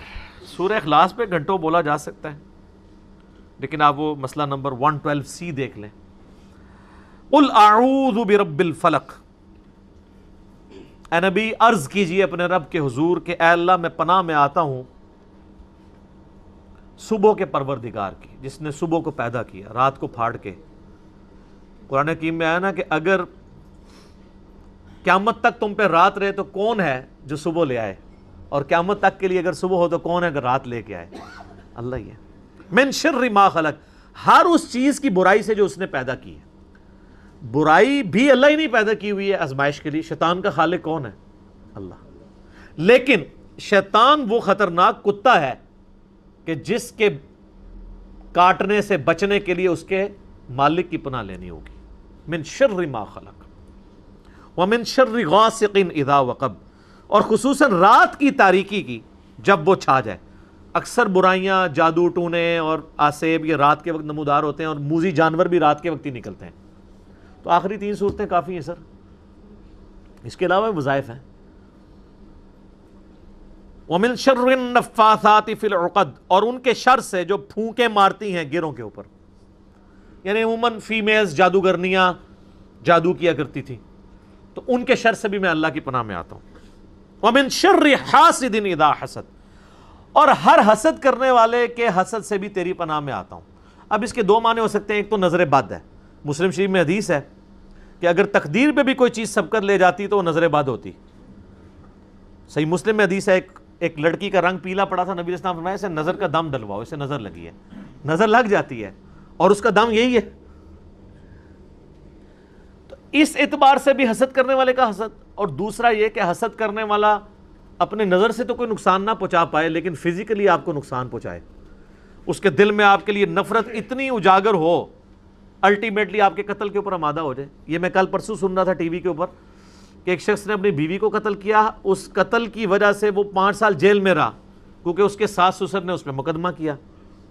پھر ساس سسر نے اس کو معاف کر دیا, اس کی وجہ سے وہ چھوٹ کے آیا. جس دن چھوٹ کے آیا ساس سسر کو بھی آگے قتل کر دیا. 5 سال میں بھی اس کا غصہ ٹھنڈا نہیں ہوا, اور اتنا احسان فراموش کہ جس کی بچی ماری تھی ان کے معاف کرنے پہ وہ جیل سے باہر نکلا اور ان کو بھی آگے قتل کر دیا. یہ ہے من شر حاسد اذا حسد, یعنی حسد کی جب آگ کسی کے اندر بھڑک اٹھے تو میں اللہ تیری پناہ میں آتا ہوں. آمین. یہ جو سورۃ الفلق تھی میرے بھائیو, یہ سورت تھی جو چیزیں انسان پہ باہر سے حملہ آور ہوتی ہیں نا ان کے حوالے سے. ایک سورت ہے جو اندر سے حملہ آور ہوتی ہیں نا چیزیں, ان کے بارے میں, وہ اگلی سورت. لہٰذا جو میں نے قرآن حکیم کے پہلے لیکچر میں بتایا تھا نا, جو ریکارڈ ہوا تھا 16 اکتوبر 2010 کو, کہ قرآن حکیم کی صورتیں جوڑوں کی شکل میں, یہ آخری بھی 2 پرفیکٹ جوڑے ہیں, سورۃ الفلق اور سورۃ الناس. مرد و عورت جوڑا ہے نا, وہ مل کے ایک مشترکہ کمپلیشن کرتے ہیں. یہ 2 صورتیں مل کے ایک مشترکہ کمپلیشن کیا کرتی ہیں کہ اللہ کی پناہ میں آپ آتے ہیں شیطان کے اگینسٹ اور شیاطین کے ماننے والوں کے اگینسٹ. سورۃ الفلق میں جو باہر سے حملہ آور ہونے والی چیزیں ہیں ان کے اگینسٹ, اور سورۃ الناس میں جو اندر سے حملہ آور ہونے والی چیزیں ہیں ان کے اگینسٹ. تو پرفیکشن ہوگی نا اندر اور باہر سے اللہ کی پناہ میں. اسی لیے کہا جاتا ہے المعوذتین, 2 پناہ دینے والی صورتیں. قل اعوذ برب الناس, اے نبی علیہ السلام عرض کیجئے اپنے رب کے حضور کہ میں لوگوں کے پروردگار کی پناہ میں آتا ہوں. مالک الناس, جو لوگوں کا بادشاہ ہے. الہ الناس, لوگوں کا معبود ہے. من شر الوسواس الخناس, اس بار بار وسوسہ ڈالنے والے خناس کے شر سے, شیطان کے شر سے. الذی یوسوس فی صدور الناس, جو سینوں میں گھس کے وسوسے ڈالتا ہے, جو میں نے شروع میں بتایا تھوتنی اپنی داخل کرتا ہے. من الجنۃ والناس, اور شیطان جنوں میں سے بھی ہے اور انسانوں میں سے بھی. اور سب سے زیادہ خطرناک وہ ہیں جو انسانوں میں شیاطین ہیں, کیونکہ ان کو پہچاننا مشکل ہو جاتا ہے. وہ بعض اوقات رحمت اللہ علیہ ہوتے ہیں, بعض اوقات وہ نورانی شکلوں والے ہوتے ہیں, بعض اوقات وہ اتنے بڑے ہوتے ہیں کہ آپ کو پتہ نہیں چلتا کہ یہ اتنے بڑے, وہ دوسرے والے بڑے ہیں. شکلوں سے دھوکہ کھاتے ہیں. اور اگر آپ کہہ رہے ہیں ایسا نہیں ہے تو میں کہوں گا اس بات پہ اجماع ہے. آپ بریلویوں سے دیوبندیوں کے بزرگوں کے بارے میں پوچھیں تو وہ کہیں گے یہ تو یہی ہے من الجنۃ والناس. اور دیوبندیوں سے بریلویوں کے بزرگوں کے بارے میں پوچھیں وہ اس طرح کہیں گے. تو پھر کنسنسس ہوا نا. تو ہم بھی اللہ تعالیٰ سے ان سارے شیاطین، اسی لیے آپ دیکھتے ہیں میں جب بھی کسی عالم کے بارے میں اس کی چیز کو ہائی لائٹ کرتا ہوں میں کہتا ہوں حافظہ اللہ تعالیٰ من الجنۃ والناس، اللہ اس کی حفاظت کرے جنوں سے بھی انسانوں سے بھی. انسان بھی تو انسان کو آمادہ کر دیتا ہے نا سرکشی کے اوپر، پھونک چڑھا دیتے ہیں فالوورز. ڈاکٹر طاہر القادری صاحب بیچارے اب آ کے انہوں نے اناؤنسمنٹ کی ہے کہ میں یعنی توبہ کرتا ہوں سیاست سے. اتنے سال زندگی کے اتنے قیمتی آدمی نے ضائع کیے ہیں لوگوں کے پھونک چڑھانے کے اوپر. تو بعض اوقات فالوورز بھی شیاطین ثابت ہو جاتے ہیں اپنے لیڈر کے لیے، بعض اوقات لیڈر اپنے فالوورز کے لیے شیاطین ثابت ہو جاتا ہے، مس یوز ہو رہا ہوتا ہے. تو یہ الحمدللہ آج ہمارے قرآن حکیم کا جو ہے وہ درس مکمل ہوا اس حوالے سے. یہ صورتیں اللہ کا شکر ہے. سبحان اللہ والحمد للہ ولا الہ الا اللہ واللہ اکبر، اللہ اکبر کبیرا والحمد للہ کثیرا وسبحان اللہ بکرۃ واصیلا. الحمدللہ اس پہ میں نے کچھ اختتامی گفتگو کرنی ہے، وہ میں کرتا ہوں. صرف ایک چیز آپ کو یہاں بتا دوں کہ سورہ الناس جو ہے سیم لائک سورہ فاتحہ ہے. دونوں کو اگر آپ کمپیئر کریں تو ایک جیسے ہی مضمون ہے ڈیفرنٹ انداز کے اندر. سورۃ الفاتحہ میں آپ نے اللہ تعالیٰ کی تعریف کی تھی الحمدللہ رب العالمین، یہی کی تھی نا. تو یہاں کیا ہے قل اعوذ برب الناس. یہاں پہ بھی آپ، وہاں پہ رب العالمین یہاں رب الناس. وہاں کیا تھا مالک یوم الدین، یہاں کیا ہے مالک الناس. وہاں کیا تھا ایاک نعبد و ایاک نستعین، یہاں کیا ہے الہ الناس. ہے نا کیسی ریزیمبلنس ہے. تیری عبادت کرتے ہیں، تجھی سے مدد چاہتے ہیں، الہ الناس، تو معبود ہے. اور اس کے بعد تھا اہدنا الصراط المستقیم صراط الذین انعمت علیہم غیر المغضوب علیہم ولا الضالین آمین. سیدھے راستے پہ چلا ان لوگوں کا راستہ جن پہ تیرا انعام ہوا، اور جو گمراہ ہیں اور جو بھٹکے ہوئے لوگ ہیں جن پہ تیرا غضب نازل ہوا ان سے بچا. تو وہ سارے لوگ کون ہیں؟ شیاطین ہی ہے نا. من شر الوسواس الخناس الذی یوسوس فی صدور الناس من الجنۃ والناس. یہ مضمون سیم لائک ہے. تو اللہ تعالیٰ نے یعنی جہاں سے بات سٹارٹ کی تھی اسی کے اوپر سورۃ الناس کنکلوڈ ہوئی ہے، جہاں سے سورۃ الفاتحہ جو قرآن کا مقدمہ ہے اس کا آغاز ہوا تھا. اس اعتبار سے ان کے اندر ریلیشن شپ پایا جاتا ہے دونوں صورتوں کے اندر. ٹھیک ہو گیا جی. وما علینا الا البلاغ المبین. اب میں نے کچھ یعنی آخری الوداعی گفتگو کرنی ہے، اور آلموسٹ میرے خیال آدھے گھنٹے کی گفتگو بنے گی. ہمارا آج کا درس ماشاءاللہ آلموسٹ 1 گھنٹہ اور 5 منٹ میں ختم ہو گیا، یا 3 منٹ کے اندر. پورا جو میرا تھا کہ میں اسے مکمل کر لوں گا، اللہ کا شکر ہے. اس سے مختصر کرتا تو آپ کو چیزیں سمجھ نہ آتی. تو ایک دفعہ درود شریف پڑھیں. اللہم صلی علی محمد وعلی آل محمد کما صلیت علی ابراہیم وعلی آل ابراہیم انک حمید مجید. اللہم بارک علی محمد وعلی آل محمد کما بارکت علی ابراہیم وعلی آل ابراہیم انک حمید مجید. میرے بھائیو بڑی امپورٹنٹ گفتگو ہے، پورا اٹینٹیو ہو کے سننا ہے آپ نے. 5 علمی پوائنٹس میں اس حوالے سے ڈسکس کروں گا مختصر سے. امید ہے آدھے گھنٹے کے اندر میری گفتگو کنکلوڈ ہو جائے گی، لیکن یہ بہت امپورٹنٹ چیز تھی اس لیے میں نے اس کو اس کے ساتھ جوڑنا مناسب سمجھا. میرے بھائیو دورہ تکمیل قرآن یا دورہ ختم القرآن کے موقع پر 5 علمی پوائنٹس میں ڈسکس کروں گا ایک انٹلیکچول ترتیب کے ساتھ. علمی پوائنٹ نمبر 1 وہ ہے ختم قرآن یا تکمیل قرآن کی جو اصطلاح ہے، ٹرمنالوجی یوز ہوتی ہے. چونکہ انڈیا پاکستان بنگلہ دیش میں ہر چیز گستاخی کے زمرے میں فال کر جاتی ہے، کیونکہ یہاں علماء نے مینٹیلٹی ایسی ڈیولپ کی ہوئی ہے، ہر چیز کو گستاخی کہہ دیتے ہیں. وہ کہتے ہیں ختم قرآن بول دیا تو اس کا مطلب ہے قرآن کو آپ نے ختم کر دیا، تو قرآن تو ختم نہیں ہو سکتا. تو آپ یہ جو ختم قرآن کو غلط سمجھتے ہیں تو نبی علیہ السلام کو ہم خاتم النبیین جو کہتے ہیں تو کیا نبیوں کو ہی ختم کر دیا؟ علمی جواب اینٹی وینم والا، پھکی والا الزامی جواب. تو وہاں کیا کہیں گے؟ وہ کہیں گے نہیں جی نہیں، یہ اس ختم کا یہ مطلب نہیں ہے. تو جب ختم قرآن کوئی بودا بول رہا ہوتا ہے تو آپ دوسرا مطلب کیوں لے لیتے ہیں اور گستاخی کا فتویٰ کیوں لگاتے ہیں؟ وہاں پہ بھی یہ مطلب نہیں ہوتا. ختم قرآن کا یہ مطلب ہوتا ہے جو اس نے قرآن پڑھا اس کی کمپلیشن ہو گئی، اس کی تکمیل ہو گئی، وہ دورہ مکمل ہوا. جیسے نبی علیہ السلام کا خاتم النبیین ہونے کا مطلب ہے کہ آپ سارے نبیوں کے اینڈ پہ آئے، اس لیے نہیں کہ آپ نے نبیوں کو ہی ختم کر دیا، نعوذ باللہ. تو آمدہ کوئی کہنا ختم القرآن، فوراً پھکی، خاتم النبیین نہیں مانتا تو فوراً فتویٰ لگا دیں تاکہ اس کو پھر بات سمجھ آئے. پھکی کے بغیر تو بات سمجھ نہیں آتی. تو یہ ٹرم بالکل درست ہے. تکمیل قرآن مہذب ذرا لفظ اہل حدیث، چونکہ وہ دوسرا بھی ختم قرآن سے بھی ڈرتے تھے نا، وہ جو ختم پڑھا جاتا ہے آ کے میت کے اوپر، اور انہوں نے کہا اس لفظ سے ہی جڑان کرو تکمیل قرآن. اچھا تکمیل قرآن بھی وہ کہتے ہیں یار تکمیل قرآن تو 1400 سال پہلے ہو چکی ہے. الیوم اکملت لکم دینکم، وہ آیت جو نازل ہوئی کہ آج دین مکمل ہو گیا ہے، اور آپ کہہ رہے ہیں آج تک تکمیل قرآن چل رہی ہے. وہ بھی کوئی نہ کوئی پاک کٹ لی ہے. حالانکہ میں آپ کو بتاؤں یہ ٹرمز باقاعدہ یوز ہوئی ہیں.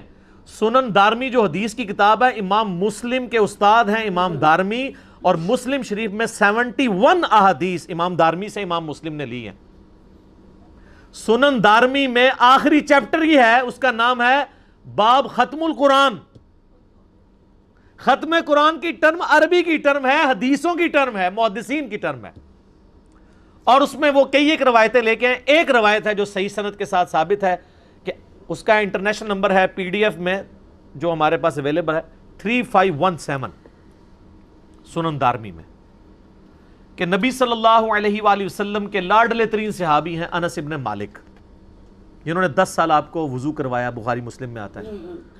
جب وہ قرآن ختم فرماتے، اور وہاں پہ بھی لفظ ہے ختم فرماتے، انڈیا پاکستان بنگلہ دیش میں گستاخی کرتے، اور محدثین کی ٹرم میں دورہ قرآن یا قرآن کی تلاوت کو مکمل فرماتے ہیں، لیکن لفظ ختم قرآن ہی ہے وہاں پہ، یہ ذہن میں رکھیے گا. جب وہ ختم فرماتے تو اپنے گھر والوں کو، بیٹوں کو جمع کرتے اور پھر اجتماعی دعا کیا کرتے تھے. یہ صحابہ کرام کا طریقہ کار تھا. ہم بھی انشاءاللہ اینڈ پہ دعا کریں گے جب یہ میری گفتگو مکمل ہوگی. باقی اس حوالے سے یہ جو دعائیں مشہور ہیں نا، وہ جو قرآن کے اینڈ پہ بھی ایک دعا لکھی ہوتی ہے، سعودی والوں نے تو نہیں لکھی ہوئی، ہمارے پاکستان، انڈیا، بنگلہ دیش میں جو قرآن چھپتے ہیں نا تو اس کے اینڈ پہ ایک دعا لکھی ہوتی ہے، دعائے ختم القرآن. وہ کہیں نہیں ہے. اس کا پہلا حصہ پھر بھی ملتا ہے اللہم آنس وحشتی فی قبری، لیکن یہ ایک ہی بندے نے یہ نقل کیا ہے، جلال الدین سیوطی نے، اور اس نے ساتھ لکھا ہے یہ وضع کی ہوئی حدیث ہے. جہاں موجود بھی ہے ساتھ اس امام نے خود لکھا ہے کہ یہ گھڑی گئی ہے حدیث، تو یہ حدیث تو ہے ہی نہیں ہے. باقی جو اس کے ساتھ الفاظ ہیں وہ تو کہیں ملے بھی نہیں. میں نے پوری احادیث کی جو کتب ہے سلیکٹ کر کے مکتبۃ الشاملہ میں دیکھا ہے، باقاعدہ ڈسکشن بھی علماء سے کی تو پتہ چلا یہ تو کہانی تھی. آپ دیکھیں قرآن کے اندر بھی علماء نے کہانی داخل کر دی ہے. یہ قرآن میں کہانی داخل کی ہے نا. قرآن کے آگے دعائے ختم القرآن کیا لکھنے کی ضرورت ہے قرآن کے اندر؟ قرآن کو اتنا ہی نا، بلکہ تو آپ کو یہاں پہ تو سب کانٹیننٹ میں ایسے قرآن ملیں گے جن کے یعنی اینڈ پہ جا کے آپ کو تعویذات بھی صورتوں کے بنے ہوئے ملیں گے قرآن کے اندر. ان کو دو گتوں کے درمیان انہوں نے قرآن کو بھی پاک نہیں رہنے دیا، ناپاک اپنے عقائد اور نظریات اس کے اندر داخل کرتی ہے. لیکن یہ شکر ہے میرے پاس یہ جو سعودیہ قرآن ہے چھپا ہوا پرنٹڈ، اس کے اندر انہوں نے کوئی ختم قرآن کی کوئی دعا نہیں لکھی ہوئی ہے. جتنا تھا اتنا لکھا ہوا ہے، کنکلوڈ کر دیا. اور اس صفحے پہ انہوں نے کچھ اور نہیں لکھا، پھر آگے جا کے انہوں نے عربی قواعد کچھ لکھے ہیں، باقی اس کو انہوں نے نہیں چھیڑا. تو دعائے ختم القرآن جو ہے وہ کوئی نہیں، لیکن اجتماعی دعا ختم قرآن کے موقع پر آپ کر سکتے ہیں. یہ صحابہ کرام کا عمل ہے، اور جو چیز صحابہ سے ثابت ہو جائے اور اس کے خلاف کوئی بات نہ ملے وہ بھی سنت میں داخل ہے. تو یہ اس حوالے سے میں نے الحمدللہ کلیریفیکیشن دے دی. علمی پوائنٹ نمبر 2 میرے بھائیو، قرآن کے بنیادی 2 ہی مقاصد ہیں. نمبر 1 قرآن کو سمجھا جائے، اور نمبر 2 قرآن پر عمل کیا جائے. 2 ہی مقاصد ہیں، اور اس کے اندر باقی ساری چیزیں. جائے قرآن پہ عمل کرنے کا مطلب کیا ہے؟ قرآن کی تبلیغ کی جائے، کیونکہ قرآن ہی کہتا ہے اس کتاب کو آگے پہنچاؤ. وَأُوحِيَ إِلَيَّ هَذَا الْقُرْآنُ لِأُنذِرَكُم بِهِ وَمَن بَلَغَ. اے نبی فرما دو مجھے قرآن اس لیے وحی کیا گیا تاکہ میں اس کے ذریعے تمہیں بھی تبلیغ کروں جس تک یہ کتاب پہنچ جائے. قرآن کی تلاوت کرنا وہ بھی قرآن میں حکم ہے، تو عمل کرنے میں ہر چیز داخل ہو جائے گی. تو قرآن کا سمجھنا اور عمل کرنا یہ بنیادی چیز تھی. میں اللہ کا شکر ادا کرتا ہوں اللہ کے حضور کہ میں قیامت والے دن اپنے رب کے حضور یہ ضرور عرض کر سکتا ہوں کہ میں نے زندگی میں ایک دفعہ قرآن پوری محنت کے ساتھ سمجھ کے پڑھا ہے، اور اس کے ثبوت میں میرے یہ 9 سال کی ریکارڈنگز ہیں. ایگزیکٹلی 9 سال ہو چکے ہیں. 16 اکتوبر 2010 کو پہلی کلاس ریکارڈ ہوئی تھی اور آج ہے 13 اکتوبر 2019. 9 سال. اور الحمدللہ کوشش کی، سمجھا، اسے ویڈیوز میں ریکارڈ کیا تاکہ بعد والے لوگوں کے لیے اور موجودہ لوگوں کے لیے بھی سرمایہ آخرت اور عقائد کی اصلاح کا سبب بھی بنے. آمین. اور یہ صدقہ جاریہ ہے. صحیح مسلم میں حدیث ہے کہ میت کو 3 اعمال کا ثواب مرنے کے بعد بھی ملتا ہے. پہلی چیز علم کی بات، جس نے کوئی علمی خدمت کی تھی نا وہ مرنے کے بعد بھی، امام بخاری امام مسلم کو آج بھی اس کا ثواب ملتا ہے. اپنی زندگی میں کوئی صدقہ جاریہ کا کام کیا تھا وہ بھی اسے ملے گا. اور تیسرا نیک اولاد جو اس کے لیے دعا کرتی ہے اس کا بھی اس کو نفع پہنچے گا. اس حوالے سے سب سے پہلے تو میں اللہ تعالیٰ کا شکر ادا کروں گا. اللہ اکبر کبیرا والحمد للہ کثیرا وسبحان اللہ بکرۃ واصیلا سبحان اللہ وبحمدہ عدد خلقہ ورضا نفسہ وزنۃ عرشہ ومداد کلماتہ. آمین. اس کے بعد جن لوگوں نے میرے ساتھ اس حوالے سے ان 9 سالوں میں کوآپریٹ کیا ہے، ٹاپ آف دا لسٹ اس میں میرے گھر والے ہیں، میرے ماں باپ ہیں، میری دادی اماں ہیں، میرے بیوی بچے ہیں، میرے بھائی ہیں، جنہوں نے ہر موقع پہ میرا ساتھ دیا الحمدللہ. اس کے بعد میرے دوست احباب ہیں آپ لوگوں کی شکل میں، اور اس کے بعد وہ لوگ جو اسٹوڈنٹس کی فارم میں یوٹیوب کے ذریعے دیکھتے ہیں، لوگوں تک پہنچاتے ہیں. سب کے لیے دعا گو ہوں، سب کا شکریہ بھی ادا کرتا ہوں. اللہ تعالیٰ آپ کو جزائے خیر عطا فرمائے اور اس حق کی آواز کو لوگوں تک پہنچانے کی توفیق عطا فرمائے. آمین. اور قیامت والے دن اس چیز کو ہمارے لیے نجات کا اور جنت میں اعلیٰ درجات کا سبب بھی بنا دیں. آمین. میرے بھائیوں، مجھے وہ وقت بھی یاد ہے 2012 میں 11-12 میں ہماری ویڈیوز اپلوڈ ہونا شروع ہوئی تھی. ریکارڈنگ تو 2010 میں شروع ہو گئی تھی. تو یہ قرآن کلاس جب چڑھتی تھی نا، کئی ہفتے گزر جاتے تھے، 30 35 40 سے زیادہ ویورشپ نہیں ہوتی تھی. آج تو ہمارے کئی کلپ ایک دن میں 40-50 ہزار لاکھ تک بھی پہنچ جاتے ہیں. اس ٹائم میں نے کبھی سوچا بھی نہیں تھا کہ اللہ تعالیٰ کی اتنی کرم نوازی ہوگی. مجھے آج بھی یاد ہے 2012 میں جب میرا وہ مسئلہ 31 والی کلاس ریکارڈ ہوئی نا، تو وہ جب ہم نے اپلوڈ کی نا تو اگلے دن میں نے شام کو دیکھا تو 121 بندوں نے وہ دیکھی ہوئی تھی. تو میں بڑا خوش ہوا. میں نے کہا یار ہمارے درس میں تو 60-70 لوگ تھے تو 121 لوگوں نے یوٹیوب پہ دیکھی ہے. سر آج اللہ کے فضل سے یہ حالت ہے. میں آپ کو صرف پچھلے مہینے کا بتاؤں کہ 80 لاکھ سے زیادہ لوگوں نے ایک مہینے میں ہمارا یوٹیوب کا چینل وزٹ کیا ہے. 80 لاکھ، 8 ملین سے زیادہ. جو یوٹیوب پہ ہمارا آفیشیل چینل میرے نام پہ ہے انجینئر محمد علی مرزا، جس کے آلموسٹ 7.5 لاکھ سبسکرائبر ہونے والے ہیں. 742 ہو چکے ہیں. تو یہ اللہ تعالیٰ کی کرم نوازی ہے. اس وقت تو ہمیں پتہ بھی نہیں تھا کہ اللہ تعالیٰ ایک مفت سورس دے دے گا پوری دنیا تک آواز پہنچانے کا. الحمدللہ. تو آج اللہ کا شکر ہے، آپ دیکھ لیں کہاں وہ 16 اکتوبر 2010 6 اور 7 ذیقعدہ 1431 ہجری کی درمیانی رات تھی جب ہم نے یہ شروع کیا تھا. انشاءاللہ ہمارے تھمبنیل پہ میری وہ تصویر بھی لگی ہوگی جس میں نے وہ جالی والی ٹوپی پہنی ہوئی تھی. اور آج ماشاءاللہ تعالیٰ 13 صفر 1441 ہجری ہے، بمطابق 13 اکتوبر 2019. ایگزیکٹلی آلموسٹ 9 سال ہو چکے ہیں اللہ کے فضل سے. علمی پوائنٹ نمبر 3 میرے بھائیوں،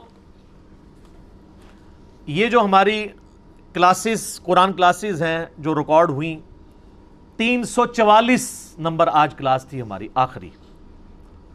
یعنی یہ سٹارٹ ہوئی تھی 16 اکتوبر 2010 کو بمطابق 6 اور 7 ذیقعدہ 1431 ہجری کی درمیانی رات. ان دنوں رات میں درس ہوتا تھا.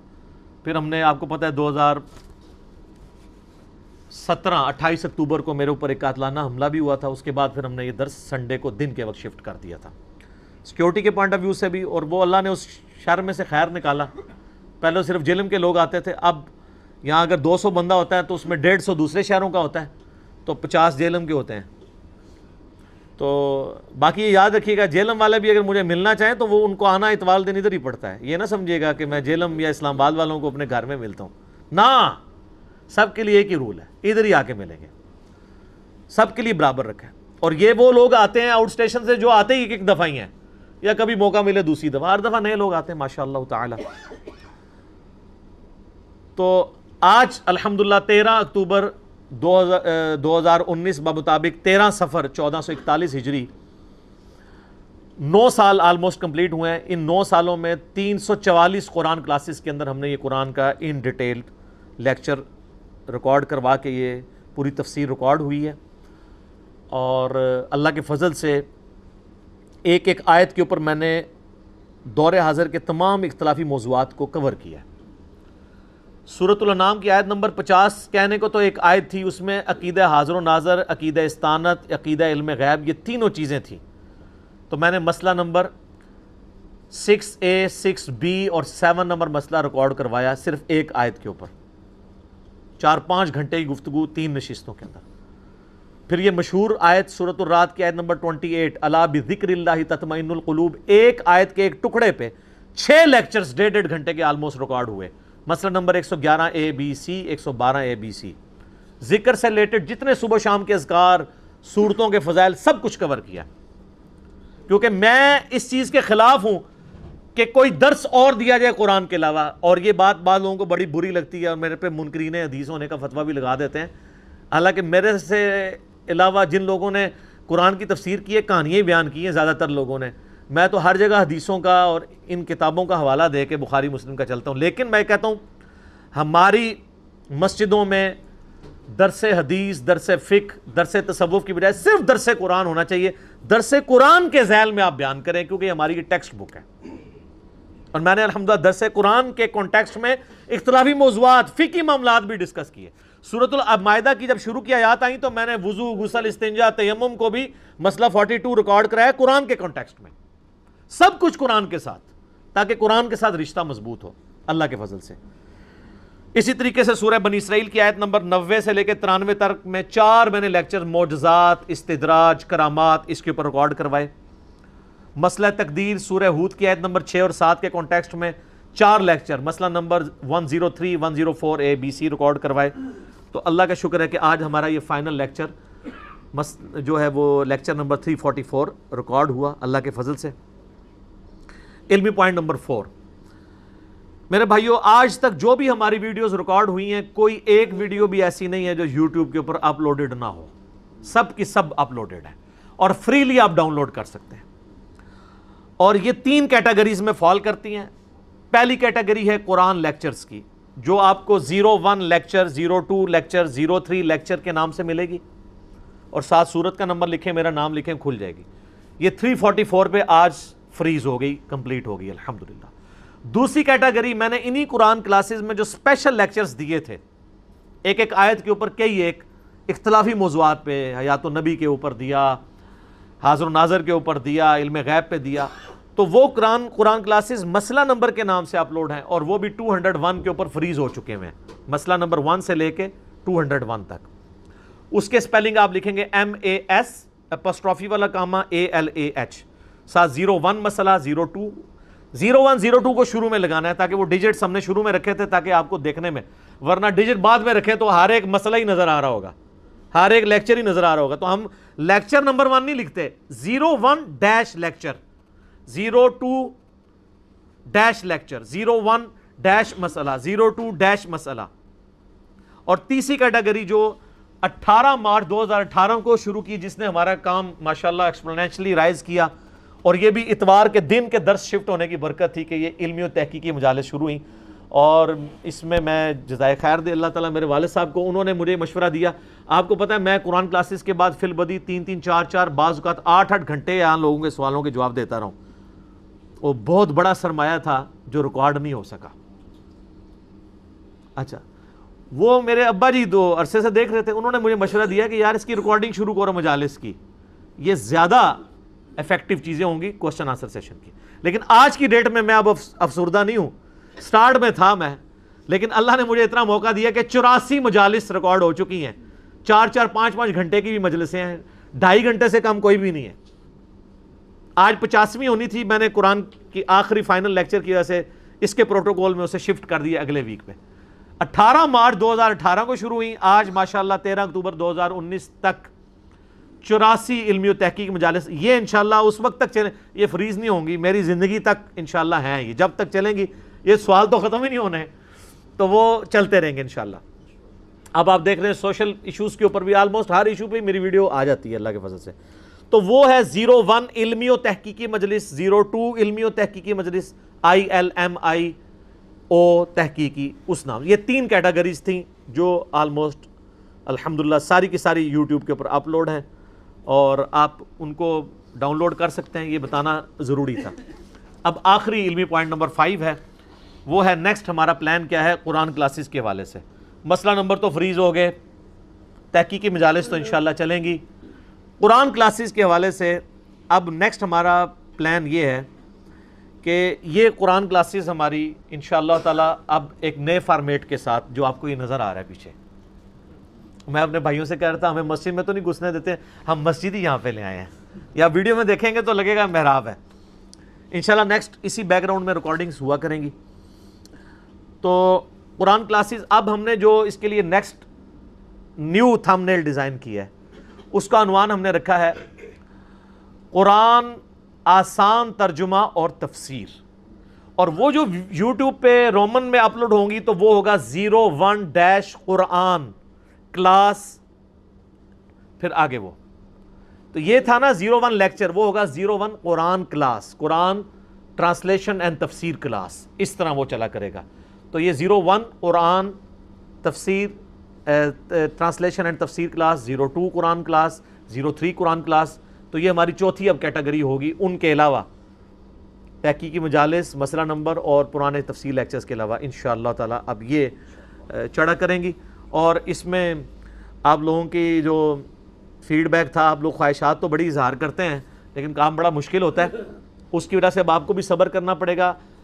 قرآن کلاس جو آج ریکارڈ ہوا کرے گی, ایٹ لیسٹ 3 دن کے بعد وہ اپلوڈ ہوا کرے گی, کیونکہ اب جو قرآن کلاسز ہماری ریکارڈ ہوں گی, جو میں عربی پڑھ رہا ہوں گا وہ آپ کو نیچے لکھی ہوئی بھی خوبصورت عربی خط نسق, جو ہمارا فونٹ جو تاج کمپنی کا سٹائل ہے قرآن لکھنے کا, اس میں آپ کو نیچے نظر آئے گی, اور انشاءاللہ آپ کو مزہ آ جائے گا. بیان القرآن میں جس نظر آتا ہے, لیکن وہ تو عربی پرانے زمانے کی وہ JPGs تھے, وہ تو بڑی اتنی واضح نہیں ہے. اب تو آپ پتہ ہے محمدی بولڈ فونٹ آ چکا ہے, پوری شارپ آپ کو عربی کے ساتھ ہم نے اس کی کلر سکیم بھی فائنل کر لی ہے. انشاءاللہ تعالی کوشش کریں گے کہ اس قرآن کلاس میں بھی اس کو ڈسپلے کرا دیں. یوسف بھائی نے کر لیا کام جی سارا, اگر انہوں نے کر لیا ہوا تو ہم ڈسپلے کرا دیں گے, ادروائز جو اگلی کلاسوں سے شروع کریں گے تو بہرحال سیمپل کے طور پہ اس کلاس میں بھی کر دیں گے.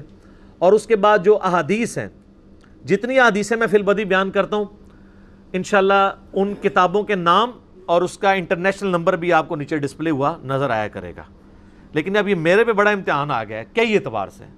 نمبر 1 یہ کہ اب مجھے قرآن کی کلاس کی تیاری کے لیے پورا ہفتہ ریکوائرڈ ہوگا ایک کلاس کے لیے, کیونکہ میں نے اسپیسیفائک بولنا ہے ایک, اور اس کے سارے وہ JPGs بھی ریڈی کرنے ہیں, کیونکہ ڈسپلے کرانے ہوں گے. ایک ایک حدیث کو ڈھونڈنے میں ٹائم لگتا ہے, زبانی تو مجھے بہت یاد ہوتا ہے, لیکن جب اس کو ڈھونڈنا پڑتا ہے پھر نمبر لگانے کے لیے پوری ورکنگ کرنی پڑتی ہے. پلس یہ ہے کہ ہم یہ جتنی کلاسز ریکارڈ ہوں گی یہ اسٹرکٹلی 1 گھنٹے کے اندر ریکارڈ ہوں گی. میں نے فرحان بھائی کو بتا دیا کہ جیسے ہی میری سٹاپ واچ پہ 55 سیکنڈ آئیں گے ہم سٹاپ واچ رکھیں گے. ابھی تو میں اندازے سے ٹائم دیکھ رہا ہوتا ہوں نا, سٹاپ واچ آن ہوگی, جیسے ہی 55 سیکنڈ پورے ہوں گے نا, جس آیت پہ بھی پہنچے ہوئے ہوں گے نا, چاہے وہ گفتگو مکمل ہوئی ہے یا نہیں ہوئی ہے, وہ اگلی دفعہ میں شفٹ ہو جائے گی, تاکہ ہماری 1 گھنٹے کے اندر کی کلاس ریکارڈ ہو. کل کو کبھی کسی ٹی وی چینل پہ چلانی پڑے کسی ٹائم کے اندر, 8 سے 9, 7 سے 8, تو اگر ایک لیکچر 1.5 گھنٹے کا ہو, دوسرا 1.25 گھنٹے کا, تیسرا 55 منٹ کا, چوتھا 1 گھنٹہ جو ہے وہ 33 منٹ کا, تو وہ تو پھر نہیں چل سکتے. تو اس اعتبار سے ہم ریکارڈنگ اب کریں گے کہ یہ 1 گھنٹے کے اندر یہ ختم ہو, جہاں پہ مضمون ختم ہوا ہوگا پہلے تو مجھے ٹینشن ہوتی تھی نا مضمون کنکلوڈ ہو جائے, بڑا شک بھی تھا مجھے, تو یقین کریں امید بھی نہیں تھی کہ یہ مکمل ہوگا. یہ اللہ کا فضل ہوا ہے کہ یہ تفسیر مکمل, کیونکہ جب بھی لوگ پوچھتے تھے کہتے جی حالت ایک سپارہ ہوا ہے, 2 ہوئے, وہ اتنی ڈیٹیل سے تھی تو نظر نہیں آتا تھا. میں ویسے شروع میں کہتا تھا, میں نے کہا تھا 10 سال لگیں گے یہ مکمل ہونے, جس طرح میں نے شروع کیا ہے, تو اللہ کا شکر 9 سال میں ہو گیا. اب اتنی ڈیٹیل لیکچرز ریکارڈ نہیں ہوں گے, لیکن اتنے ہوں گے کہ آپ کو سمجھ آئیں اور آپ کسی کو ریفر کریں, اور میں اس میں پھر جو کراس ریفرنس میں جو آلریڈی لیکچر ریکارڈڈ ہیں. اب اگر سورۃ الانعام کی آیت نمبر 50 آئے گی نا تو سر 3 لیکچر نہیں ریکارڈ ہوں گے اس پہ, صرف یہ بتایا جائے گا کہ اس سے بعض لوگ علم غیب کا عقیدہ حاضر و ناظر کا نکالتے ہیں, اس کے لیے مسئلہ نمبر 6A, B اور 7 نمبر مسئلہ دیکھ لیں, بس اس پہ میں اکتفا کر دوں گا. لیکن سیر حاصل گفتگو اتنی ضرور کر دوں گا کہ وسوسہ کل ہو جائے انشاءاللہ تعالی. تو یہ ہماری پھر کلاسز آلموسٹ 3 دن کے بعد, یعنی اگر اتوار کو ریکارڈ ہوئی ہے تو بدھ تک یہ اپلوڈ ہوا کرے گی. اس لیے آپ لوگوں کو صبر کرنا پڑے گا, اور یہ بار بار جو میسج بھیجنے شروع کر دیتے ہیں, یعنی خواہشات اتنی ہوتی ہیں کہ ہر خواہش پہ دم نکلے, اور دوسری طرف کہتے ہیں ویڈیو فوراً اپلوڈ کریں, یہ پاسبل نہیں ہے. ہم نے بندے تو نہیں بھرتی کی, آپ کو پتہ ہے سب لوگ والنٹیئرلی یہاں کام کر رہے ہوتے ہیں, بھرتی بھی کی ہوں تب بھی نہیں یہ کام ہو سکتا فوراً سے. اور مجلس کے لیے انشاءاللہ ہم کوشش کریں گے کہ مجلس ہم منڈے کی صبح اپلوڈ ہو جایا کریں, اس کو آپ ڈیلے نہیں کریں گے, ظاہر ہے کہ پھر تو بہت گیپ آ جائے گا نا. مجلس انشاءاللہ تعالی منڈے کی صبح یا منڈے کی شام سے پہلے پہلے اپلوڈ ہو جایا کرے گی, لیکن قرآن لیکچر جو ہے وہ بدھ والے دن, اور ظاہر ہے بدھ سے بدھ چلے گا تو آپ اس اتوار کو جو ریکارڈ ہوا ہے وہ اگلی اتوار کو دیکھ لیں, دیکھنے والے جو ہیں, اور اس سے پہلے اگلی اتوار سے پہلے اس سے اگلے والا اپلوڈ ہو چکا ہوگا, تو نیٹ آپ کو 1 ویک ہی اس تکلیف سے گزرنا پڑے گا. باقی کئی باتیں میں نے کرنی تھی لیکن میں ان کو سکپ کرتا ہوں. اس کے لیے آپ میری مجلس نمبر 50 4 گھنٹے کی 21 سوالات مجھ سے ہوئے ہیں, میرا انٹرویو ہے وہ سب لوگ دیکھیں. دوسرا مسئلہ 179 انجینئر محمد علی مرزا عوام الناس کی عدالت میں 20 کڑوے کوسچنز مجھ سے ہوئے ہیں, اور میں نے ان کے جوابات دے کے اپنا مقدمہ عوام کی عدالت میں لڑا ہے. اور حال ہی میں مجلس 75 ہمارے دعوت حق کے حوالے سے 40 کوسچنز مجھ سے کیے گئے تھے, وہ ریکارڈڈ موجود ہے, وہ آپ دیکھ سکتے ہیں. اور ہماری ویب سائٹ ahlsunnatpak.com پہ وزٹ کریں, آپ وہاں پہ بھی چیزیں اپلوڈڈ ہیں, ڈاؤن لوڈ کر کے استفادہ کریں. اینڈ پہ یعنی میں سب لوگوں سے ریکویسٹ کروں گا, جس نے ملاقات کرنی ہوتی ہے, مجھے کوئی شوق نہیں ہوتا, آپ لوگوں کو شوق ہوتا ہے, میں قدر کرتا ہوں, اللہ کے لیے آتے ہیں, تو تنگ نہ کیا کریں, فون پہ بات کرنے کے لیے تنگ نہ کیا کریں ہمارے بھائیوں کو. جسے شوق ہے, بڑی محبت کا اظہار ہے, تو آپ تشریف لے آئیں. پوری دنیا سے لوگ آتے ہیں, صرف پاکستان سے نہیں, اور یہ کوئی تکبر والی بات نہیں ہے, کیونکہ میں نے اس کے اگینسٹ کچھ لینا نہیں ہوتا. میں تب یہ فخریہ بات کر رہا ہوں جب میں کسی سے کچھ لے رہا ہوں اس حوالے سے. تو تنگ نہ کیا کریں, جس نے آنا ہے شوق پورا کرنا ہے, 11 بجے اتوار والے دن یہاں پہنچ جائے, ملاقات بھی ہوگی انشاءاللہ تعالی, درس بھی اٹینڈ کرے تاکہ کوئی فائدہ بھی ہو. خالی ہاتھ لگانے کا تو کوئی فائدہ نہیں کسی کو. اور ہماری اکیڈمی کا نمبر صبح 9 سے لے کے شام 5 بجے تک کھلا ہوتا ہے. ہم نے مغرب کی اناؤنسمنٹ کی تھی لیکن وہ ذرا مشکل ہو جاتا ہے, ٹائم اسپیسیفائی کرتے ہیں اس ویڈیو کی وساطت سے. صبح 9 سے 5 تک ہمارا اکیڈمی کا نمبر +92 کے کوڈ کے ساتھ 3215900162, پاکستان سے کریں گے تو 032159000162. آپ ریسرچ پیپرز فری منگوا سکتے ہیں. اور باقی درس کے حوالے سے, اکیڈمی کے ایڈریس کے پوائنٹ آف ویو سے, ویسے تو گوگل میں آپ جائیں تو آپ کو گوگل خود ہی بتا دے گا, حافظہ اللہ تعالی, پورا آپ کو گائیڈ کر دے گا کہاں پہ ہے. جہلم شہر تو چھوٹا سا شہر ہے, آرام سے پہنچ سکتے ہیں آپ. اللہ تعالیٰ سے دعا ہے کہ جو حق بات کہ میں نے کہی, اللہ تعالیٰ ہمارے دلوں میں راسخ فرمائے. اب دعائے تکمیل قرآن کے سلسلے میں ہم اجتماعی دعا کر لیتے ہیں. اللہم انی اسألک بأنک انت اللہ لا الہ الا انت الاحد الصمد الذی لم یلد ولم یولد ولم یکن له کفوا احد وإلہکم الہ واحد لا الہ الا هو الرحمن الرحیم الف لام میم اللہ لا الہ الا هو الحی القیوم. اللہم صلی علی محمد وعلی آل محمد کما صلیت علی ابراہیم وعلی آل ابراہیم انک حمید مجید. اللہم بارک علی محمد وعلی آل محمد کما بارکت علی ابراہیم وعلی آل ابراہیم انک حمید مجید. اللہم ربنا آتنا فی الدنیا حسنة وفی الآخرة حسنة وقنا عذاب النار. لا الہ الا انت سبحانک انی کنت من الظالمین ربنا آتنا من لدنک رحمتا وہیئ لنا من امرنا رشدا ربنا لا تزغ قلوبنا بعد اذ ہدیتنا وہب لنا من لدنک رحمہ انک انت الوہاب۔ اے اللہ یہ جو کچھ دورہ قرآن کے سلسلے میں تو نے ہماری مدد فرمائی، 9 سالوں میں مکمل ہوا، اے اللہ اس تفسیر قرآن کے دوران جو غلطیاں ہوئیں، کوتاہیاں ہوئیں، اے اللہ اپنی رحمت کے ذریعے ان کو معاف فرما دے۔ اے اللہ ہمیں قرآن کی دعوت پہ خود بھی عمل کر کے دوسرے بھائیوں تک پہنچانے کی توفیق عطا فرما۔ اے اللہ ہم اپنے اس نیک عمل کو تیری بارگاہ میں وسیلے کے طور پر پیش کرتے ہیں۔ اے اللہ ہماری، ہمارے ماں باپ کی، ہمارے بیوی بچوں کی، ہمارے گھر والوں کی، فوت شدہ رشتہ داروں کی، دنیا میں جتنے بھی مسلمان ہیں تمام کی مغفرت فرما، تمام کی دینی، دنیاوی، جسمانی، روحانی، ظاہری، باطنی پریشانیاں، تکلیف، مصیبتیں، دکھ، بیماریاں، دشواریاں دور فرما۔ اے اللہ پوری امت محمدیہ صلی اللہ علیہ وآلہ وسلم کی خیر فرما، بالخصوص ملک پاکستان کی خیر فرما، اسے اندرونی اور بیرونی خطرات سے محفوظ فرما۔ پوری دنیا میں مسلمان جہاں کہیں بھی کافروں کے ہاتھوں پٹ رہے ہیں، اے اللہ غیب سے ان کی عزت کی، آبرو کی، جان و مال کی حفاظت فرما۔ اے اللہ جن جن بھلائیوں کا سوال تیرے محبوب صلی اللہ علیہ وآلہ وسلم نے تجھ سے کیا، ہم تمام مسلمانوں کے حق میں قبول و منظور فرما۔ جن جن چیزوں کے شر سے تیرے محبوب صلی اللہ علیہ وآلہ وسلم نے تیری پناہ طلب کی، ہم تمام مسلمانوں کو عطا فرما۔ اے اللہ جو کچھ مانگا وہ بھی عطا کر دے، جو نہ مانگ سکے ہمارے حق میں بہتر ہے تو ہمیں بن مانگے ہی عطا فرما دے۔ اے اللہ ہماری، ہمارے گھر والوں کی اور ہماری سارے رشتہ داروں کی اور ہماری امت میں جتنے بھی ہمارے بہن بھائی زندہ ہیں یا فوت ہو چکے ہیں، اللہ تمام لوگوں کی قبر کی منازل کو آسان فرمانا اور قیامت والے دن نبی علیہ السلام کے مبارک جھنڈے کے تلے جگہ عطا فرمانا، آپ صلی اللہ علیہ وآلہ وسلم کے حوض کوثر سے مشروب نصیب فرمانا، آپ صلی اللہ علیہ وآلہ وسلم کے قدموں میں جنت الفردوس میں آپ صلی اللہ علیہ وآلہ وسلم کا اے اللہ پڑوس عطا فرمانا۔ اے اللہ ہمیں مستقبل میں بھی دعوت و تبلیغ کے کام کو، قرآن و سنت کے کام کو، فرقہ واریت کی لعنت سے بالا تر ہو کر، کسی دنیاوی غرض سے، منفعت سے بالا تر ہو کر، فتنوں سے بچتے ہوئے اس پہ عمل کر کے دوسرے بھائیوں تک پہنچانے کی توفیق عطا فرما۔ اے اللہ حاضرین کے دلوں میں اور جو ہمارے ویڈیو سننے والے جتنے بھی لوگ ہیں ان کے دلوں میں جو جو نیک اور جائز دعائیں ہیں، اے اللہ اپنی بارگاہ میں قبول و منظور فرمانا۔ اے اللہ بحیثیت انسان، ہر انسان کے اندر کوئی خامیاں وجود ہوتی ہیں، انسان کوئی بھی پرفیکٹ نہیں ہے۔ اللہ انسان چونکہ ہے ہی مخلوق تو امپرفیکٹ ہے۔ اے اللہ انسان ہونے کے ناطے جو کچھ مجھ سے غلطیاں ہوئیں یا آئندہ بھی ہوں گی، اے اللہ اپنی رحمت سے ان کو معاف فرما دے۔ اے اللہ ان غلطیوں کے فتنے سے ہمارے آڈینس کو محفوظ فرما دے، اور اے اللہ ہمیں اسٹرکٹلی کتاب و سنت کی تعلیمات پر عمل کر کے دوسروں بھائیوں تک پہنچانے کی توفیق عطا فرما۔ اللہم صلی علی محمد وعلی آل محمد کما صلیت علی ابراہیم وعلی آل ابراہیم انک حمید مجید۔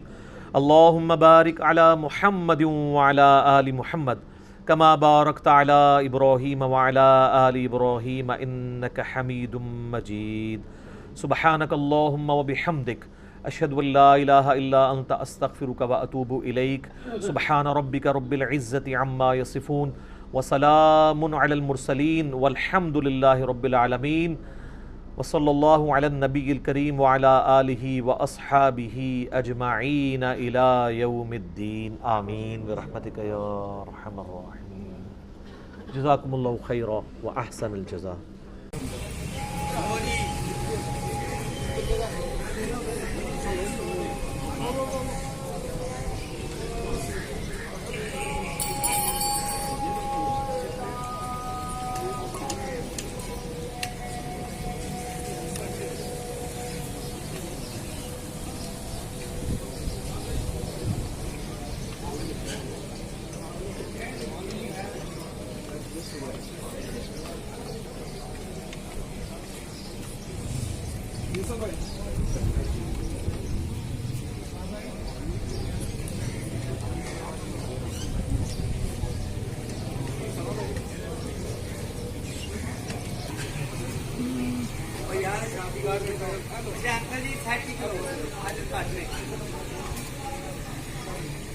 جڑی اس دی سورہ قریش کی سورہ اثر دی وہ ہو گئی ہے نا، اینڈ والا جو ہے نا 5-10 منٹ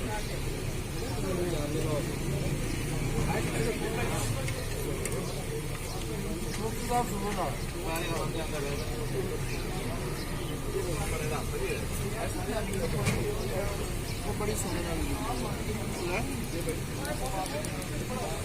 ایک بندہ ہمیشہ ایک گل لانا بڑی ہوتا ہے میں تیرے جانے ہی نہیں وہ بچی میں ٹائم دے رہنا پتا بولیا نہیں چاہیے